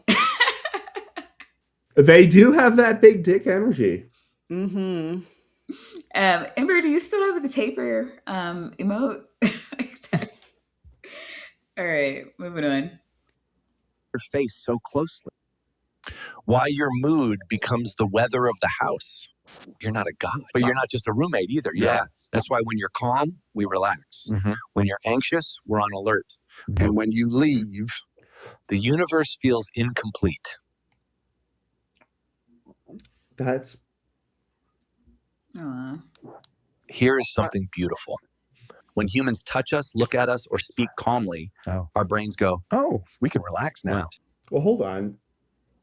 When I was listening to that, I didn't notice this, but the one that started that sentence was this one, and then it switched to this one, and the voice didn't change. I think. The universe feels incomplete. Here is something beautiful. When humans touch us, look at us, or speak calmly, our brains go, oh, we can relax now. Wow. Stress hormones drop. Oxytocin rises, which is the cuddle chemical. We can sleep deeply only. Well, that's interesting because we see similar things in babies, like human babies. Yeah. Cuddles are like mad effective. Okay, like people, you can't underestimate the power of cuddles. Okay, like when I go home. Oh my God. Okay, so like with human babies, they have similar communication difficulties, and a lot of things are, God damn it, you just told me this, like not feral, but like instinctual. Instinctual, yeah. I don't know why I can't remember that. With infants, yeah, everything's still instinctual, so they're gonna pick up on a lot of vibes and things like just like it's actually not. I mean, it is dissimilar to dogs, but a lot of the things that they're saying here, we also do see in infants. I don't know if it's true that dogs desire leadership to freak as much as they desire a pack dynamic. They desire a cohesive family unit, right? I don't know if I don't even know if they recognize just one leader, because in the wild canines, at least wild wolves, usually have two leaders. So alpha male and alpha female is what we traditionally call them, but they're just the mom and the dad, and then you got generations of offspring that stay with them. When we feel protected. Yeah. That's why we sleep belly up around humans. Yeah. That is maximum trust. Also maximum drama if someone touches us. Have you noticed? That's what cats do. That's not a dog thing. Sleep belly up? No, freak out when somebody touches them if they're sleeping belly up. Like dogs they might react, but they don't tend dogs to react. Dogs are light like sleepers. If there's like a stranger in the house, like you're not touching them. I mean, they're not sleep. I'm sorry, if there's a stranger in the house, they're not sleeping belly up. Well, I think it's worse when a cat sleeps belly up and you surprise it though, because they go. I've never seen a cat. Well, maybe it's because I'm always a stranger. Noticed humans? Unfortunately, when they're stressed, we pace. When they're calm, we settle. When they yawn, we yawn. That's not tiredness. That is. Okay, yeah, but what if you're just chilling? If I'm yawning to be like really, not intriguing, but like, it's I don't weird. know. There's it is like why that triggers yawning from other people. There's like a lot of people have speculated, like there's no, I don't. And it's not human specific. No. Right? Like all of dogs, cats. No, I saw a guy make his horse yawn. Yes. If you see somebody else drawing in extra oxygen, you're like, uh-oh, I need to get some more extra oxygen too. Yeah, but when I yawn, I'm normally not actually inhaling most of the time during the yawn is mostly a stretch. Yeah, yeah. Like when I yawn. I mean, I could see what you're saying. It's physically not, but yeah, I get it. Or maybe you yawn while stretching. I see a lot of that. I never stretch or exercise or do anything healthy. Okay, like hitting the play button. You never do that. That's empathy. That is empathy.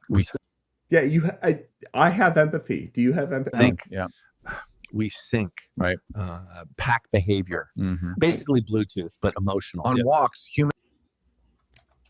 basically Bluetooth, but emotional. Yeah, I don't know. Didn't understand. I think we look back because I don't know. I was like, is there a part of the sentence I missed? But I don't know. I think they're just making a joke.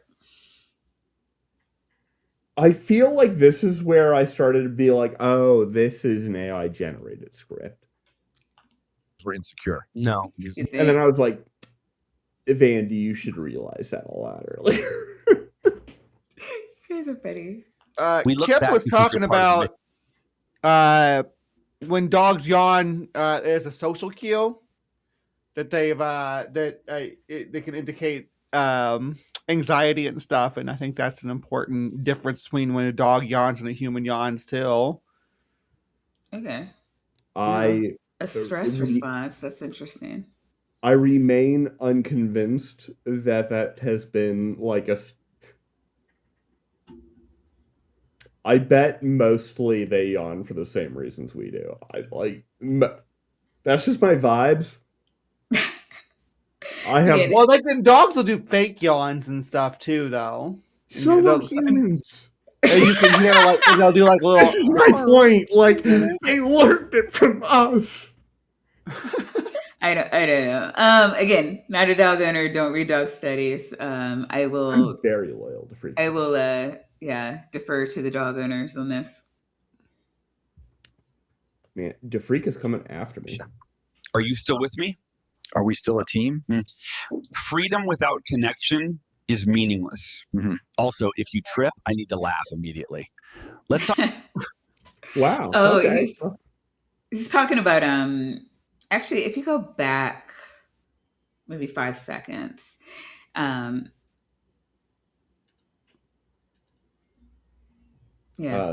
you still with me?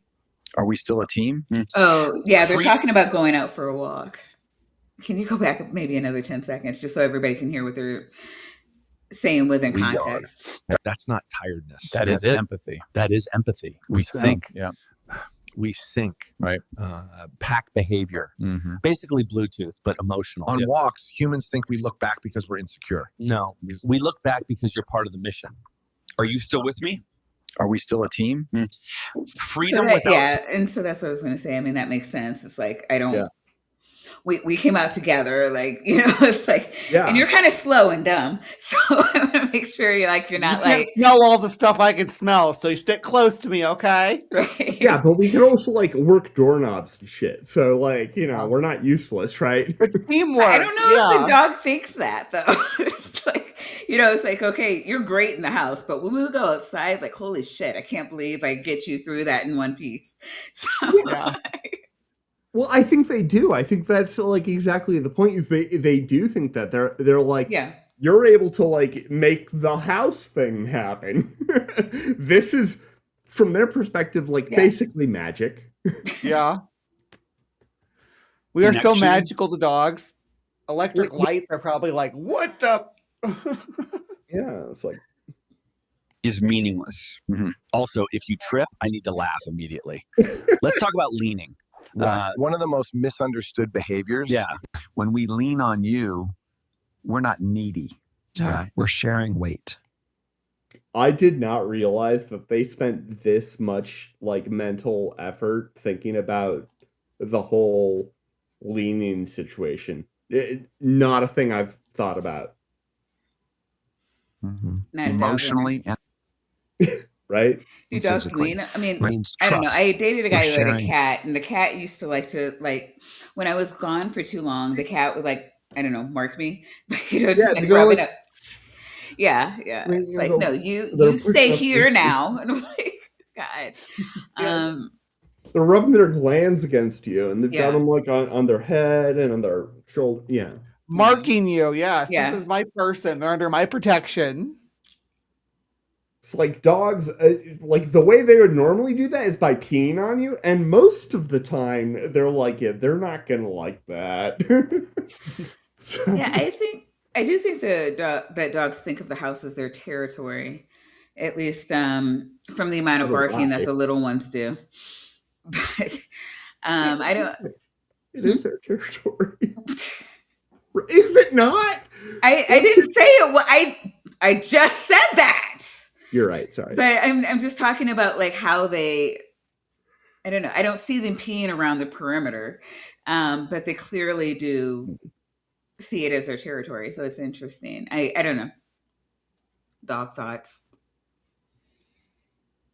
Weight. Emotionally and physically. Means trust. Also sometimes means I'm anxious, please exist harder. Yeah. Humans call this creepy. I'm anxious, please exist harder. Humans call this creepy. I didn't follow that. Was that part of a different? Was that part of a different sentence? Oh, Maya, you're not existing hard enough. Oh, damn it. I hate it when that happens. No, we don't have to go I'm back. anxious, please exist harder. Yeah. I'm anxious. Oh, God damn it. Please exist harder. Go back a couple frames. See? And what I think they're But saying what is it in reference to? That's what I'm saying. What they're talking about how they're trying to understand the finer points of their most recent academic subject. Oh my God. Are you bored? Do you want to go to a different video? Physics is hard. Oh my God. Okay, we're supposed to be going through 2 videos and we can't because you keep freaking the fuck out. I did tell you that. I told you that before the stream. Yeah. Your routine leaves Oh echoes. my God. Grow up. The house feels different before you arrive. Smells shift. Sounds change. The universe whispers, human approaching. In the wilds, the universe whispers, humans approaching. That sounds like I don't know. It kind of seems like they're padding the runtime. staring is aggression. But with humans, it's affection. Yeah. Soft eyes release Oxytocin in both species. Yeah. That's why staring contests feel warm, not scary. Yeah. Please don't look away. I think it depends on like the dog's mood. Rusty, your expression. Yeah. And yeah, with the circumstances, because the dogs will see staring as a threat. Sometimes dogs are just. You don't have to talk if you don't have anything substantive to say. I don't know why I can't We're pronounce literally it. saying I love you. Okay. But yeah, they do take a lot from facial cues. So they like, I don't know. They like your face a lot. When humans snap at us, we don't understand context. We only understand loss of safety. We don't get angry. We get confused. And sad. Please repair the bond.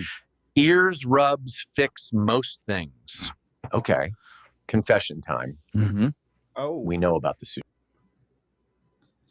So did you want to add, can you go back like maybe just a second there before they start this new, because they're going to go into a different thing.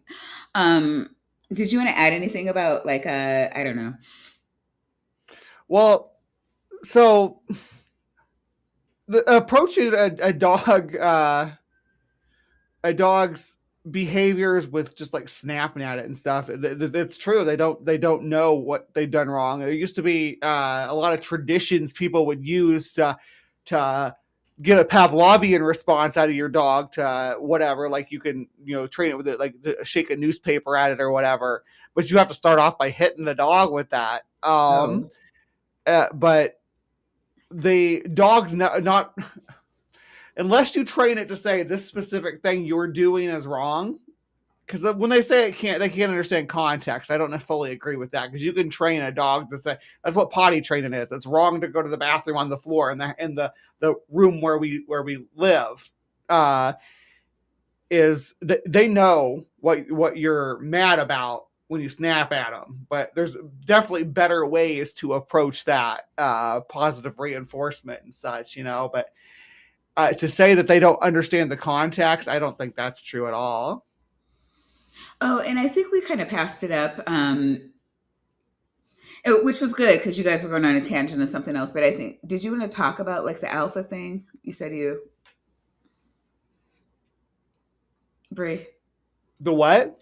Like the alpha, the alpha thing. Yeah, because I think we were. I wanted to introduce it when we're talking about like if they think of us as like they're the leader of the pack or anything.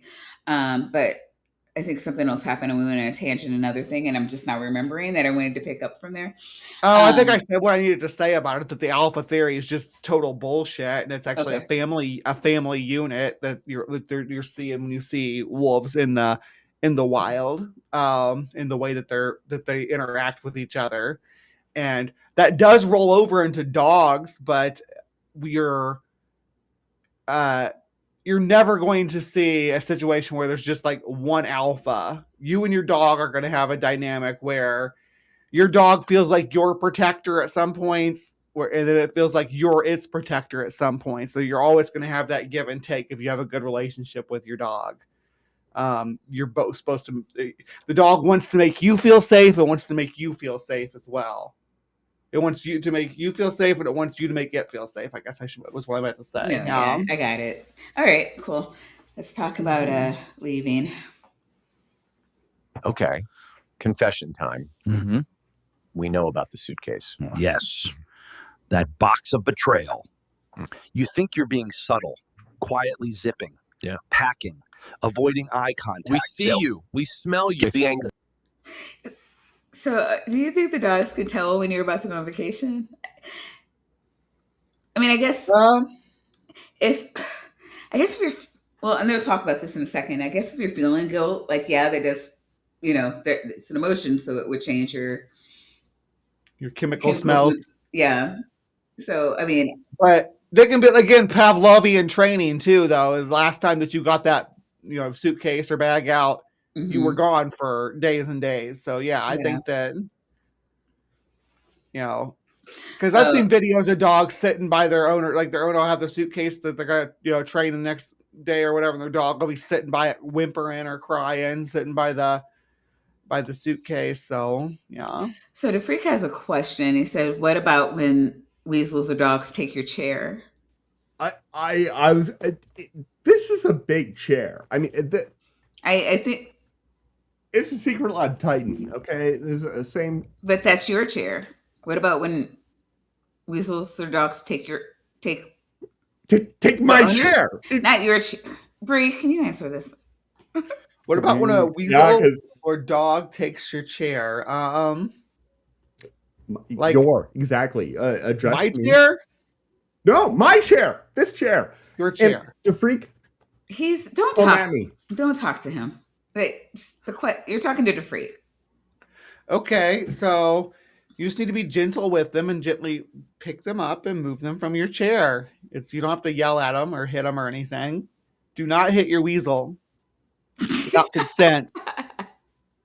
Consent is key. Anxiety, the guilt. Also, we've memorized the difference between the going to the store outfit and the leaving us for a week outfit. Okay. No, it's like what Bree was saying before. It's like Pavlovian response. It's like, oh no, whenever they put on the leaving clothes, I don't know if that's like the dogs know when I come out wearing sunglasses, when I leave my bedroom wearing sunglasses, it means I'm going to take them outside. So if I come out of my bedroom to go to the refrigerator or whatever, and I'm just walking by them, they don't even get up from the couch. But if I come out and I'm wearing sunglasses, they're at the top of the stairs waiting for me. Even if I'm not taking them with me, even if I'm just going like, oh, I need to go out and get this from the mail or something, they think that they're coming with me because they know that if I'm wearing sunglasses, that means we're going outside because I am a vampire and can't be in the sun.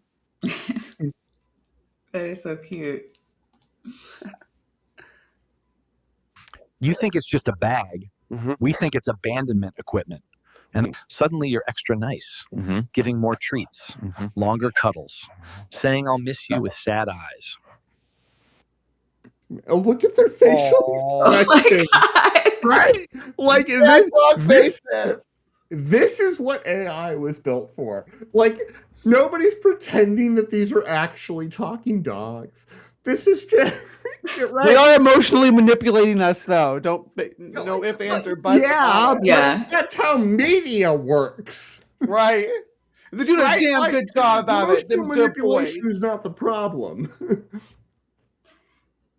Well, I mean, it is when it's coming from the White House Twitter account. But, yeah.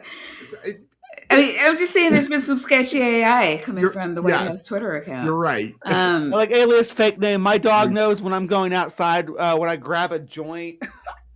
It's like, oh, so we're going outside now? We're going to take a little slow walk. I feel like if I'm going to get a pet, what I'm actually going to do is become friendly with all of the corvids in my neighborhood. Because that's like a superpower. Mm-hmm. You can get them So- to steal money for you. I mean, do you really think? I mean, I don't know. The ducks have got to be like babies, where it's just like, okay, she leaves, but then she comes back. Like they can't possibly think that every time you leave, you're gone forever. No, that's what. The But a dumb dog ones can have do at the abandonment beginning. issues. Yeah, Where it definitely. thinks you're going to be gone forever because someone has abandoned it in the past. And also because they don't have a medium for like communicating clearly, which is why like I think that if people started trying to like everybody started to try to interact with their dog the same way that they did with Bunny, that one dog, there's going to be a spectrum, but communication, if you're able to say, yo, my foot hurts, like that does a lot of work that is kind of hard to do otherwise, potentially, if they don't understand like why you're limping. The guilt smell is unmistakable. So what do we do? Panic pacing. Yeah. Now, Sit suitcase. So sit I directly think in the this is just my personal theory about our dog specifically, that they think that we go out and we're going out hunting, right? And going out and collecting things to bring back. Because most of the time we come back with some food or some clothes or, something, some leftovers from a restaurant.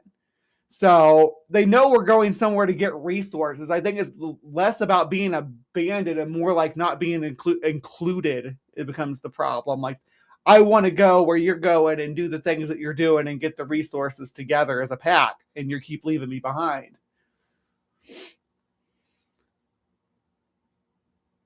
Case. remove all your socks and hide them under the couch. It's called tactical sabotage, right? Because if you have no No, go. Keep going. socks, you cannot leave. Yeah. That's just logic. It's just logic. And yet, Has this happened to you? Have you been tactically sabotaged? Maybe not by stealing socks, but like has somebody like stolen your car keys so that you couldn't leave? Probably. I know that people have kept something of mine at their place, so I had to come back and get it. Wow. I know that. Like when I had a date or whatever, and I end up staying the night at their house, someone will keep like a piece, like something like from my purse or whatever. Like my sunglasses, that's a good example. Be like, oh, you got to come back and get your sunglasses now, just because they want a second. Yeah, I remember that when I was watching the video for the first time. I'm like, this guy's ear, Right? It vanishes. Yeah, but it's been doing that the whole video. Just like at any given, like I'm pretty sure. So I've been studying Markov processes at work. Doesn't matter. Their whole thing about how random variables just like do random shit. And this guy is a random variable that's just doing random shit. Okay, I'll stop because Maya's. you go anyway, Which is rude. Yeah. but we forgive you every time. Yeah. Because when you return, the house stops echoing. Yeah. The scent reset. That's very sad. The universe realigns. Yeah. But just so you know, next time we see the suitcase, we're peeing in your shoe. Mm-hmm. Yeah, I think we're at the end here. And I was asking, I can't remember if it was during the stream or before. What do dogs do when they're mad? Do they is peeing in When they're mad? Yeah. Like if they want to show that they're upset with you, like, so we just saw the dog who was like grumpy, but like, will they pee in your shoe? Will they poop in your shoe? I mean, yeah, I think they do destroy your personal stuff. Okay. Like a dog can, they do know enough to like, if you spend time doing with this thing in your hands, if I destroy that thing, then yeah. Okay. And that's how I got removed from the gene pool. Mm-hmm. Respect. Respectfully. Sorry, families. We choose All right, based we're on done with energy. this though. Just going round and round. So the weasel's been like just really weird today. I wanted to try to get through two because I know how you love cryptid videos, and I wanted you to. They found Bigfoot. Yeah. And the weasels fucked it up for you. Now we can't see Bigfoot. Found. We got to see cute dogs though. We did. Oh wait, and you have better titties than he does. Well, the top I'm wearing right now really doesn't do my titties justice. Kind of smushes them, but it's comfortable. I kind of like not wearing a bra sometimes. So why am I so blurry? Oh, you are kind of blurry. Did you blur me? It's like Vaseline on the lens. Let's see. Did that fix me? Oh yeah, you look great. Nice and sharp. Hello. Yeah. So, yes, I will have cryptids for you Tuesday though. I should have cryptids for you Tuesday. Oh, you found somebody who found cryptids? Well, got lots of. I've been reaching out to over lots of groups, asking people, if you've seen a cryptid, if you've seen Bigfoot, if you've seen aliens, if you've seen ghosts, call in. These are Bigfoot and cryptid groups, right? Right. Yeah. So they're filled with people who've never seen these things. There are people who are just interested in them, like myself. I've never seen a cryptid. Not that I know of. I thought I did when I was a kid, at one point even, and kind of like looking back now, I'm like, oh yeah, you primed your brain to think that was what you were experiencing. Because you said you were a Bigfoot hunter or were you a ghost hunter? Yeah, I did paranormal research too, but okay. I didn't actually. When it comes to Bigfoot hunting, the only place I've ever actually Bigfoot hunt was in Louisiana, Missouri, which is not that's the Missouri Monster, the Momo. The Momo. I've never heard of that. Or it's like a big. I think I did. You covered it once, right? Yeah. Did I cover it? I don't know if I've covered it yet or not. Or it'd be a special one. So is that no? Because there's like a Bigfoot, and you were talking about like how there's like a Bigfoot or some such thing, and like a lot of each geographical area of the United States. Like there would be like different like subpopulations, and descriptions vary a little bit depending on what region you're in. Like in the American South up through the Midwest, you get they're not quite as tall, and they tend to be more in like swampy river bottom marshes in that kind of area. And when you think about that, you think like the folk monster, the Missouri monster. And then there's subspecies that I say subspecies. I'm using that loosely. It's not. I don't actually think they're right. The ones that are in the Appalachian Mountains, which are actually more human-like. They're almost like a race of primitive people. And then you get the Pacific Northwest. You get your traditional giant, 10-foot tall, 4-foot across Sasquatch that live in the Pacific Northwest and Northern California on into the Rockies and up into Alaska and stuff.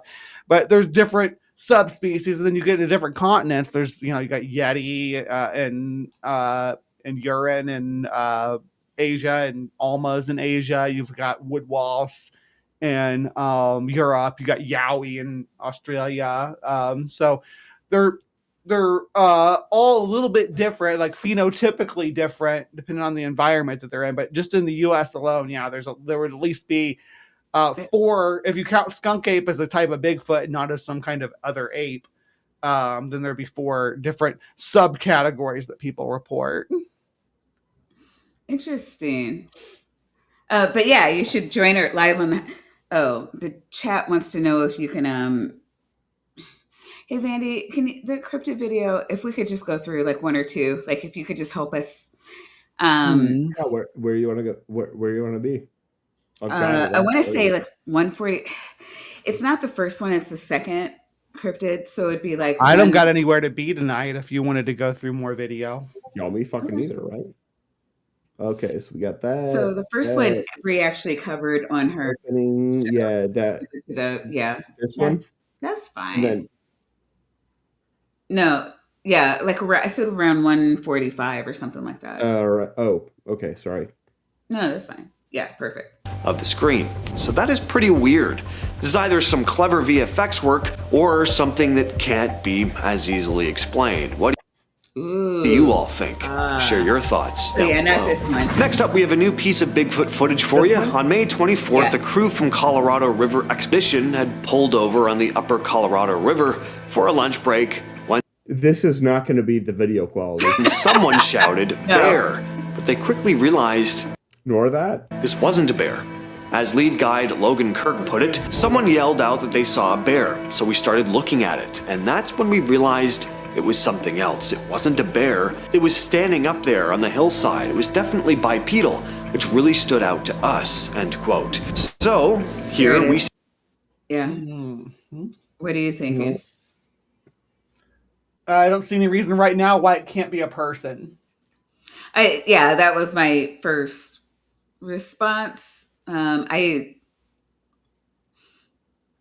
there any way it could be a bear? I'm not. Not with the way its head comes to a point. I don't think so, but I haven't seen it move yet, so I'm not even sure what. Yeah, like I feel like the movement of it is really important. It was definitely bipedal, which really stood out to us. By the way, my mouse, it only goes in plus or minus 5 seconds. End quote. So, here we see this big hairy figure standing upright looking out through the trees. It raised its arm, but that was basically it. No, the way it's moving, that's definitely human. That's a person in a suit. Stands Maybe between even two in a Bigfoot suit. With how blurry it is, that could be a person with the freaking Carhartt jacket with the hood pulled up. You know, Carhartt's got that dome on the top, wearing the freaking thing over their face. From this distance and from this angle and with this lighting, we cannot tell. Yeah, and as blurry as it is, God. There's no facial features. Just kind of a silhouette and vaguely brown. And kind of an artificial brown, too, not like a natural brown. I'm sorry, go ahead. Like if... And just stares at the camera. Wait. Because Deviant Outcast is dropping sex in the chat.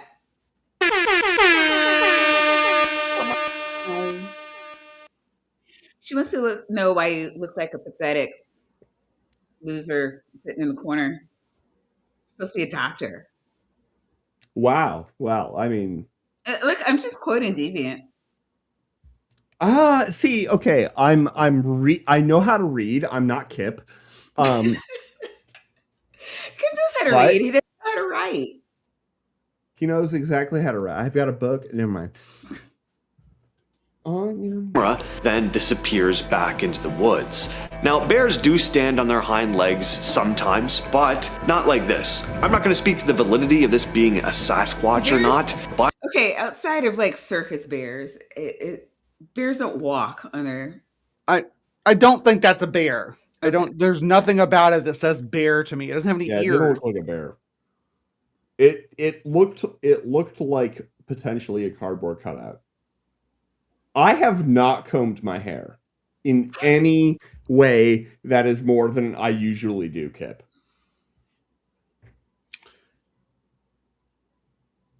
Oh my.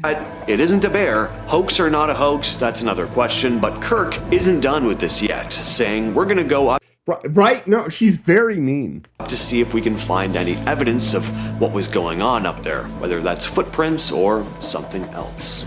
And another recent story. He just did the squat. What squat? What squat? The squat. Sasquatch. The Sasquatch squat. That's what you gotta do when you're faking a Sasquatch video. Okay, hold on. I gotta show you guys. When you're faking a Sasquatch video, one of the main things you gotta do is at some point in the video, you gotta squat. Yeah, Why? If you don't squat, how are you even a Sasquatch? Yeah, right. No, Maya, see, here's the thing. Oh my God. What I thought it was two things. I thought you needed the squat, but I thought you also needed sass, right? Like if you come in there and you're not like, fuck you, like listen to my ass, and you're just like being vanilla and boring and lame, like I normally am, then nobody's gonna listen to you talk about your Sasquatch. Out of Colorado, two friends hiking in the Rockies may have accidentally snapped a photo of something. Very specific. Thank you so much. Why are you? It's a UF thing. Well, a flying thing. I think this one is flying. Let's go. This is nothing. Flying? This is look at this. Does this look like anything to you, or does this look like No, he said it's something. So it's a stone vagina. Oh, wrong. That is a thing. Yeah. No, not like that. It's 20-foot tall gray figure clinging to the side of a mountain. Jesse Claus. There's no figure there. Right there. It's right there. He's got the circle and everything. You know what? Maya? I want you to take a screenshot of this image, open it up on MS Paint or whatever you use, and then show us the goddamn figure. Okay? Put your money where your mouth is. Well, like you stopped the video. So I did stop the video because he's gonna show you. Are is it gonna move, Maya? He's gonna show Jesse more if the weasels ever shut the fuck up. I will. Not on this. Clausen and Camille Avarella were coming down Long's Peak last year on August 24th. Hard mountain to climb. When they took a photo of the view, not realizing that there was something lurking in the background. I was shocked to the bone when we were looking at the picture, Clausen said. At the time, they didn't see anything unusual. We didn't take the picture. Oh my.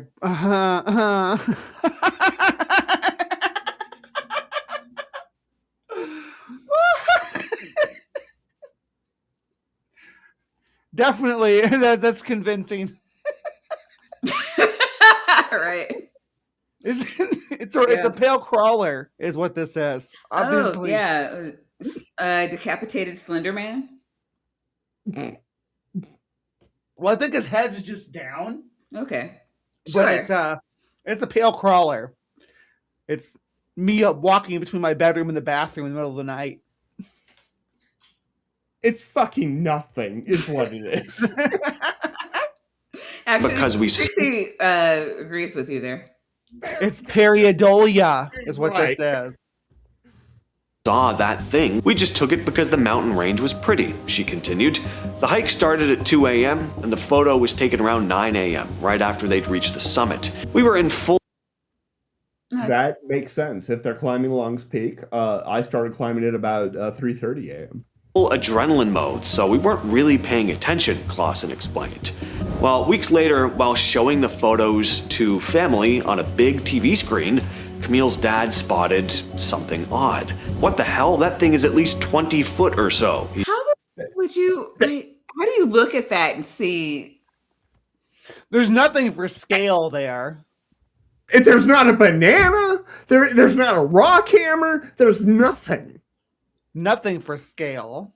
I just don't know how you look at that picture and then like zoom in and it's like there's a guy or something. There's a thing. I know how you do it. I just don't know if it's how these people did it. And that, of course, is grifting. It's a big old leap.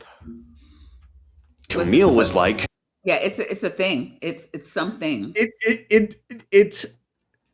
I genuinely Maya always yells at me for steel manning shit that doesn't deserve it, and she's right to do so. I got nothing. I'm trying, and I've got nothing here. Yeah, from that, and that's what I'm saying. From that picture, that's why I was like, let him play it out because like he's going to show it. Because like if you looked at this picture, you would be like, oh, what a nice mountain. Like you wouldn't be like, what is like? Is he looking like? Does he have a magnifying glass or like? Okay, and he's hold like on. looking for something. I don't know how you get. I figured out a very bad way of steel manning this. Okay, but it's better than nothing that was available. Okay, so this here at the very tip of my cursor is the mouth. That's an eye. That's an eye. This is like a beard. This white thing is a beard. The dark stuff is the mouth and the eyes up there. And this is like a long, weird Slender Man arm. And that's all I got. Literally, it's the best I can. I actually think that little white patch is the whole figure. Like the circle's way too big for what's supposed to be showing. I mean, no, yeah, you're making way too much sense, Tab. And it's so fucking tiny that it's pixelation at this point when it's that small. Well, yeah, that's how we do Should we call the Rangers? It could be a rock, Avarella admitted. I refuse to believe without intermediate evidence that this is a zoom in on that previous image. I'm saying right? though, like I don't. Right, like okay, so we've got that. Keep going. Why are you? I think this going? is that white patch, that little tiny. That tiny. White. We'd have to assume because, like, you would think that you would go from the picture and then zoom in and then be like, oh yeah, it's this. But like, no, they don't do that. Why are you not doing the frame by frame thing that you're supposed to do when I press that button? Big TV screen, Camille's dad spotted something off. Sorry, I can. Okay, so that's what they're doing. I don't know why it wasn't. Okay, so now it's doing the frame by frame thing.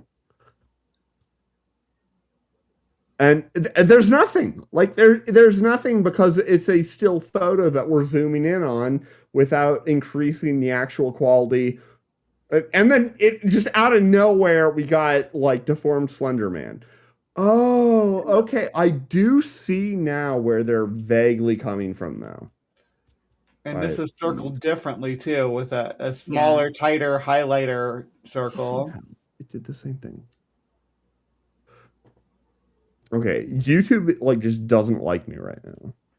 So no, it doesn't like anybody. That's fair. Of something that is human. But okay, so that's the bit at that point in time. Was there another section that you wanted to cover? What's the next one? Did a fisherman just capture footage of the real life Gillian? What is this? So everybody in the comment section is calling this a frog. Yeah, I could see that. Is this the only picture we have of it? Keep going, but yeah, I think it's apparently a guy was. I muted it, so yeah.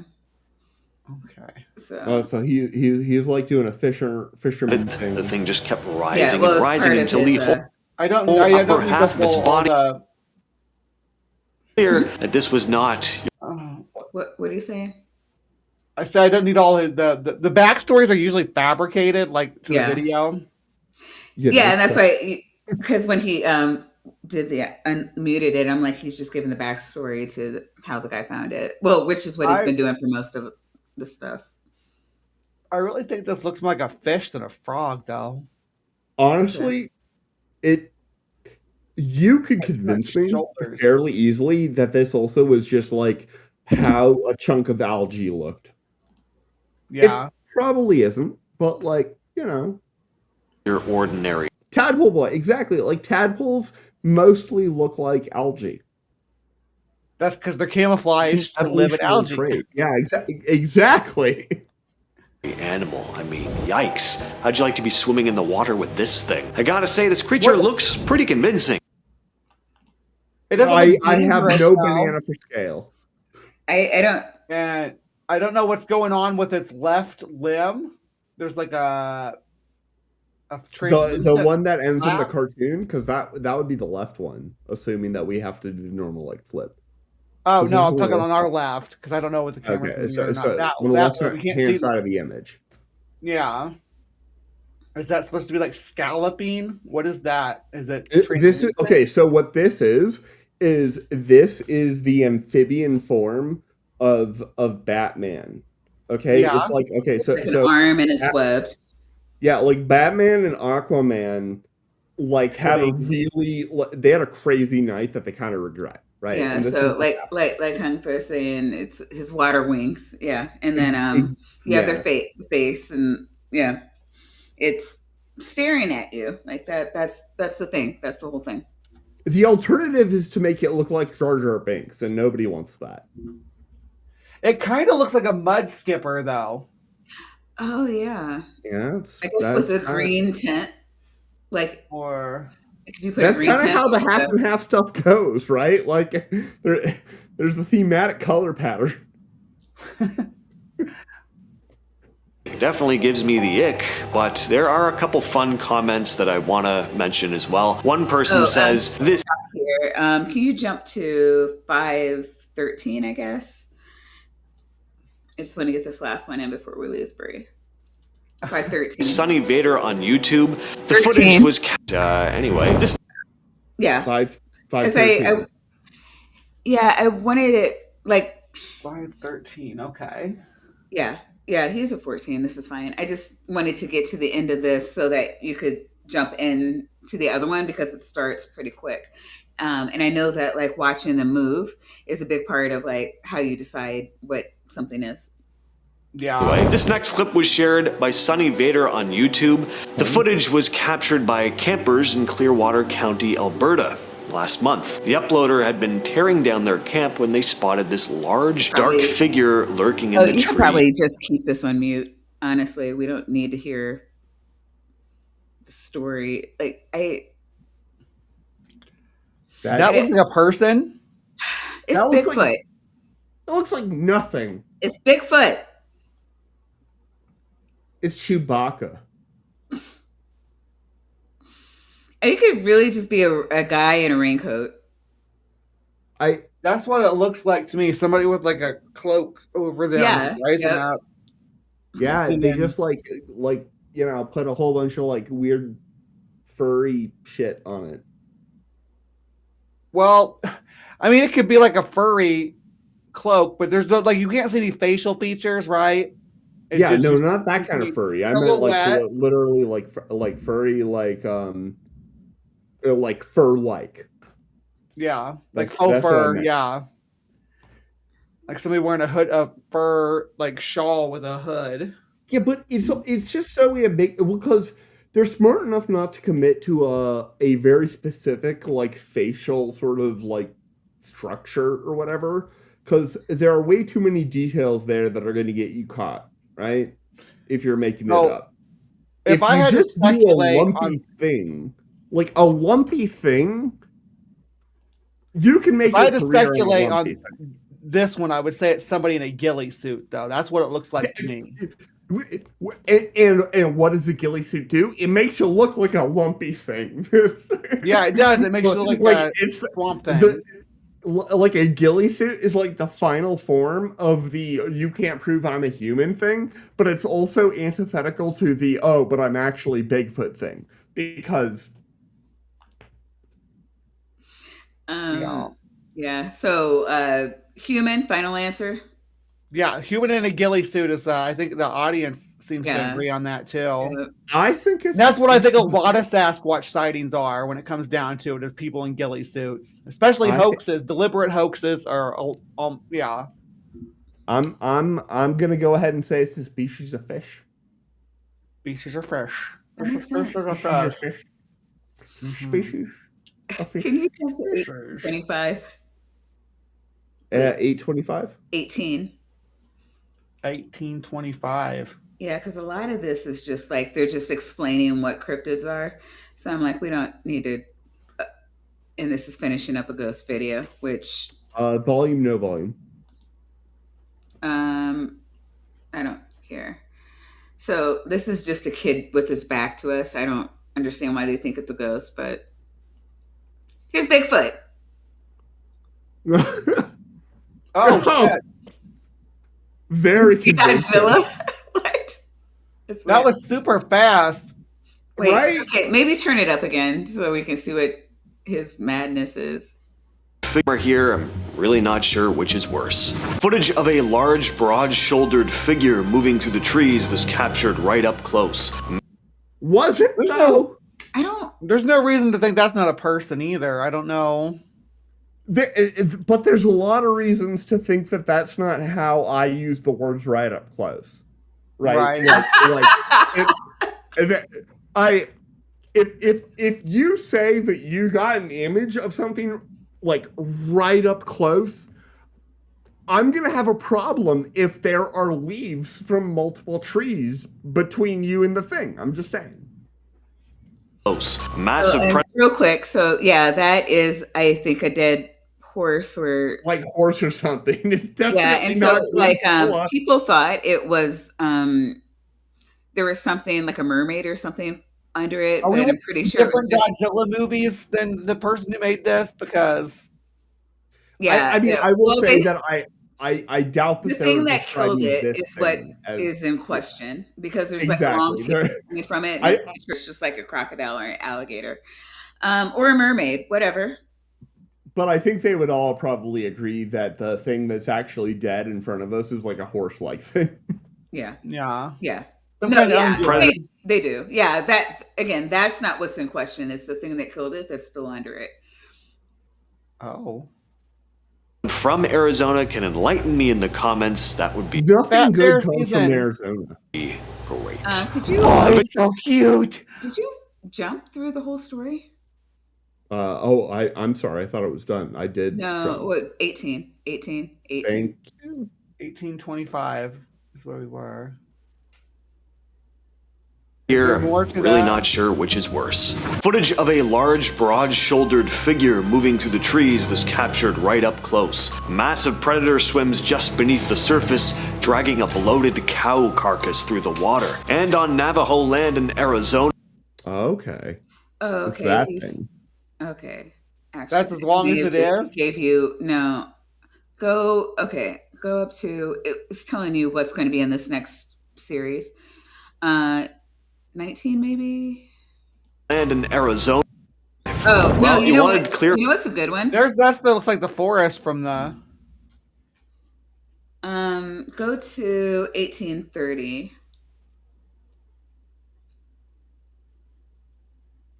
Footage of a That's where we just Oh, were. is that where? large, Yeah. broad-shouldered No, wait. figure moving through the trees. Oh God. Okay. Well, then they Sorry. might be repeating themselves. Just shut up and let it Was run. Lynn. captured right up close. Massive predator swims just beneath the surface, dragging a bloated cow carcass through the water. And on Navajo land in Arizona, a strange figure was caught on camera. Locals say it matches stories that go back generations. His dog. A guy with his dog. The last one. That yeah. Yeah, this guy. Yeah, that looks suspiciously low quality. Just stories that go back generations. These are cryptids caught clearly on camera in 2025. Clearly. Your definition of clearly is really a problem. Well, you wanted clear footage of a cryptid. Here it is. All right, this is where I wanted to go. Why? Oh. Like this? He doesn't think it's very clear. Such clear footage. Oh yeah. So why is this not a person who's like doing something, maybe trespassing someplace where they're not supposed to, and they turn around and haul ass when they see somebody recording them? Right. That's the vibe I get from this. It's very, very clear. Very clear. Andy, see how clear this is? No! Okay. Sorry. It's not often we get supposed Sasquatch footage this clear and up close. Usually This clear and up close. All right, let's finish the Bigfoot video. It's all right. these videos are shot from a distance and the creature is almost impossible to make out. I know I say this almost every time I show a Bigfoot video, but understand that I sift through I have no a lot of problem garbage. making out with Bigfoot. How do you feel about banjos, though? I do. I have a banjo right over here. Fuck yeah. You want me to If grab we're gonna- it? If we're gonna, no. I have to. I actually do have to go in about 15 minutes. I want to And get. I just don't bother putting most of these videos on lists like this because these videos aren't meant to put you to sleep. Although if you use them for that, I'm not offended. Close your eyes, go back to bed. I mean, that feels like a sign-off point. If I heard Play that. button. Is this video genuine though? I mean, how can I say for sure? I do like it, I'll say that. There's more going on here than a monkey suit from Party City. This thing looks to have some bulk to it. There's color variation in the fur. If it is a hoax, we could I stop think it's now. pretty. I mean, free man. Yeah. You think I it's think man? that's a dude. I think it's a dude. And he was caught doing something he wasn't supposed to do and ran. But what he's wearing, maybe a ghillie suit. He wasn't wearing that. No, That one this has is two different no color good. fur too, though. He was talking about that made it convincing. That one has two different colors of fur. Look at that. The beard is totally a different color than the hair and the body fur. There might even be a Well, third not color in this here. one. I don't know why we're stopped here. To it, there's color. This, yeah, you stop here. It's kind of weird. Yeah, it's really hard to see because he keeps saying that it's clear, but no, it's not clear. It's through foliage from about 12 yards away. And he's not. It doesn't. The figure doesn't look especially large either. That's part of the issue too. He's talking about how bulky it is. I don't think it looks bulky. I don't think it looks any more bulky than a normal person. There are different variations in the hair color or fur color, but I think that might be their hair color flowing over the whatever color of the cloak they're wearing. Yes, he's wearing a Stone Cold Steve Austin shirt. That's for true. It's so shaky. It seems purposeful. Shaky cam's always sus, right? Oh. Yeah, let's see him walk again. I don't know why he thinks that's clear. And like the thing is, like even like if we had Nuke, he would at least like stop it at a good frame and blow it up and like show us like what's going on. Well, this is a good frame right here. Yeah, it's not a bad frame. We can see the shoulder. And you can see the division of whatever the lighter brown is from the darker, almost black. That is by the far body. the frame that is available to us. Yeah. Also, like we got lucky pausing on this frame. This is by far the clearest frame. Because if we go back. Yeah, and I mean, when you go into that clear frame, I'm not altogether sure it's not a Party City costume. Like, right. It's pretty. Right. That right yeah, there. I think it's this one. Yeah, it's this. And the thing is, like, you guys don't know, but like when I'm pressing the buttons to like go frame by frame, like this is the first frame of the clear video. Then since it's muted, you can set the playback black speed all the way down to like 0.25, so it moves real slow and it's easier to catch the frames. But what you will notice if we do that 0.025. Yeah. I'm gonna go back a few frames, but I'm not gonna go back 5 frames because that would take forever. So you'll notice that not every frame has the same amount of like time. Right. Oh, I didn't notice that. Wow. And the one that I noticed, you wouldn't notice because like the reason that I noticed was that I was doing the button by button, frame by frame through the shot, and now I lost it. But when I'm doing this, like I'm pressing a button and I'm pressing it again and it moves. I'm pressing it one more time, 2 more times, and it moves. That's 2 times and then it moved. I go forward and now I'm on this frame. 1, 2, 3, 4. It's twice as long. Like it's spending twice as long on the clear frame, and then this frame is also fairly clear, although it starts to move here. So it's like some of these. It's been altered. That's like good catch, Vandy. It's the like I noticed it because like I'm like, oh, I have to click through. I was like, oh, when it's like a clear frame, I feel like I have to go through longer. I'm not. Well, that could just be a thing that I noticed locally. No, it might just be how video formatting works. I genuinely don't. No. And it's like, I can't remember who just said it, but it's like it's so shaky. It's almost like that it's done on purpose. Yeah, like. Yeah, I think I'm 100% on board with that right now because that's weird. if I wait between them, well, oh no, I was just doing that because I was accidentally pressing the mute button. But if I press the mute button and the frame button, then you can see when I press it, and it goes. And then if I go backwards, so yeah,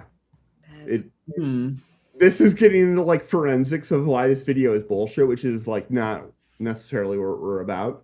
No, yeah, But for because we wouldn't see it because like we aren't manning the what you call it, so it's not. I don't know. Having never the play button, and like I'm quite bad at it, but you like are, you know. But good catch with this one though. I'm sorry, Bree, did I cut you off? No, I was gonna say that's a very good catch, and yeah, we wouldn't have been able to detect that not being on the play button. So good looking out. Yeah, I know Maya gives you a lot of shit. Are you gonna push play and all that? But you know, because he never does. Sometimes I literally normally do. Can we jump to? I think the last Bigfoot is at 2012. 2012, the year the world ended. It did. Okay, yeah, just go from here. It's fine. He really likes Whoops. Unless you want me to leave it on this volume, like not unless you're gonna, yeah. This strange photo. Dude, this guy, he's writing on the Picture was snapped on Navajo land between cornfields and Greasewood, Arizona. Been making the rounds on social media lately. If you think there's cornfields on Navajo land, you've never been to Navajo land. That's probably, yeah. Between cornfields and Greasewood, Arizona. Been making the rounds on social media lately. According to the person who shared it, her aunt snapped the picture at the end of a small canyon after hearing weird noises while tending livestock on her property. There's not much. There we go. Thank you. Much more info about it. Well, that's all we got? That's all they got. Picture of Bigfoot. It's clearer than the clear video footage. So Greasewood definitely does not have cornfields. I'm just putting that out there. But you will find some people grow in, what is it, pistachios out here? Yeah, pistachios grow good out here, but not corn. But that does not look like anything other than it looks like it looks like Bigfoot if Bigfoot was actually like Sophocles, like writing a treatise. Yeah. Right. Something like that. He's writing something. He's got a little ink pen in his hand. He's no very feet, focused. No feet. You know why? Because this person wasn't really into fashion. That's why. Oh God. Okay. Their feet are behind their desk, right? Vandy's getting out of hand. Bree, who are you? Where are you? What do you have coming up this week? Hi. I'm Bree. I'm Bree from Hive Size. It says down below. I am a professional cryptozoologist, and I do a weekly show called Live from the Hive every Saturday morning, where we explore cryptozoology and conspiracy theories. You join us to have a good laugh. It's a lot like this, hanging out, watching videos, and making jokes and exploring science. So if you like that, come hang out. On Tuesday, I have on my channel a call-in show that we've started where folks can reach out and tell us about their paranormal or supernatural experiences, including cryptozoology, aliens, and ghosts. And we just kind of explore the concepts behind it and what the phenomena might mean. So come check that out on Tuesday evenings. This week I believe that we have Jess and Ember hosting, so cool. It'll be a fun show. Yeah. All right. That's all I got. Vandy, do you have anything coming up this week?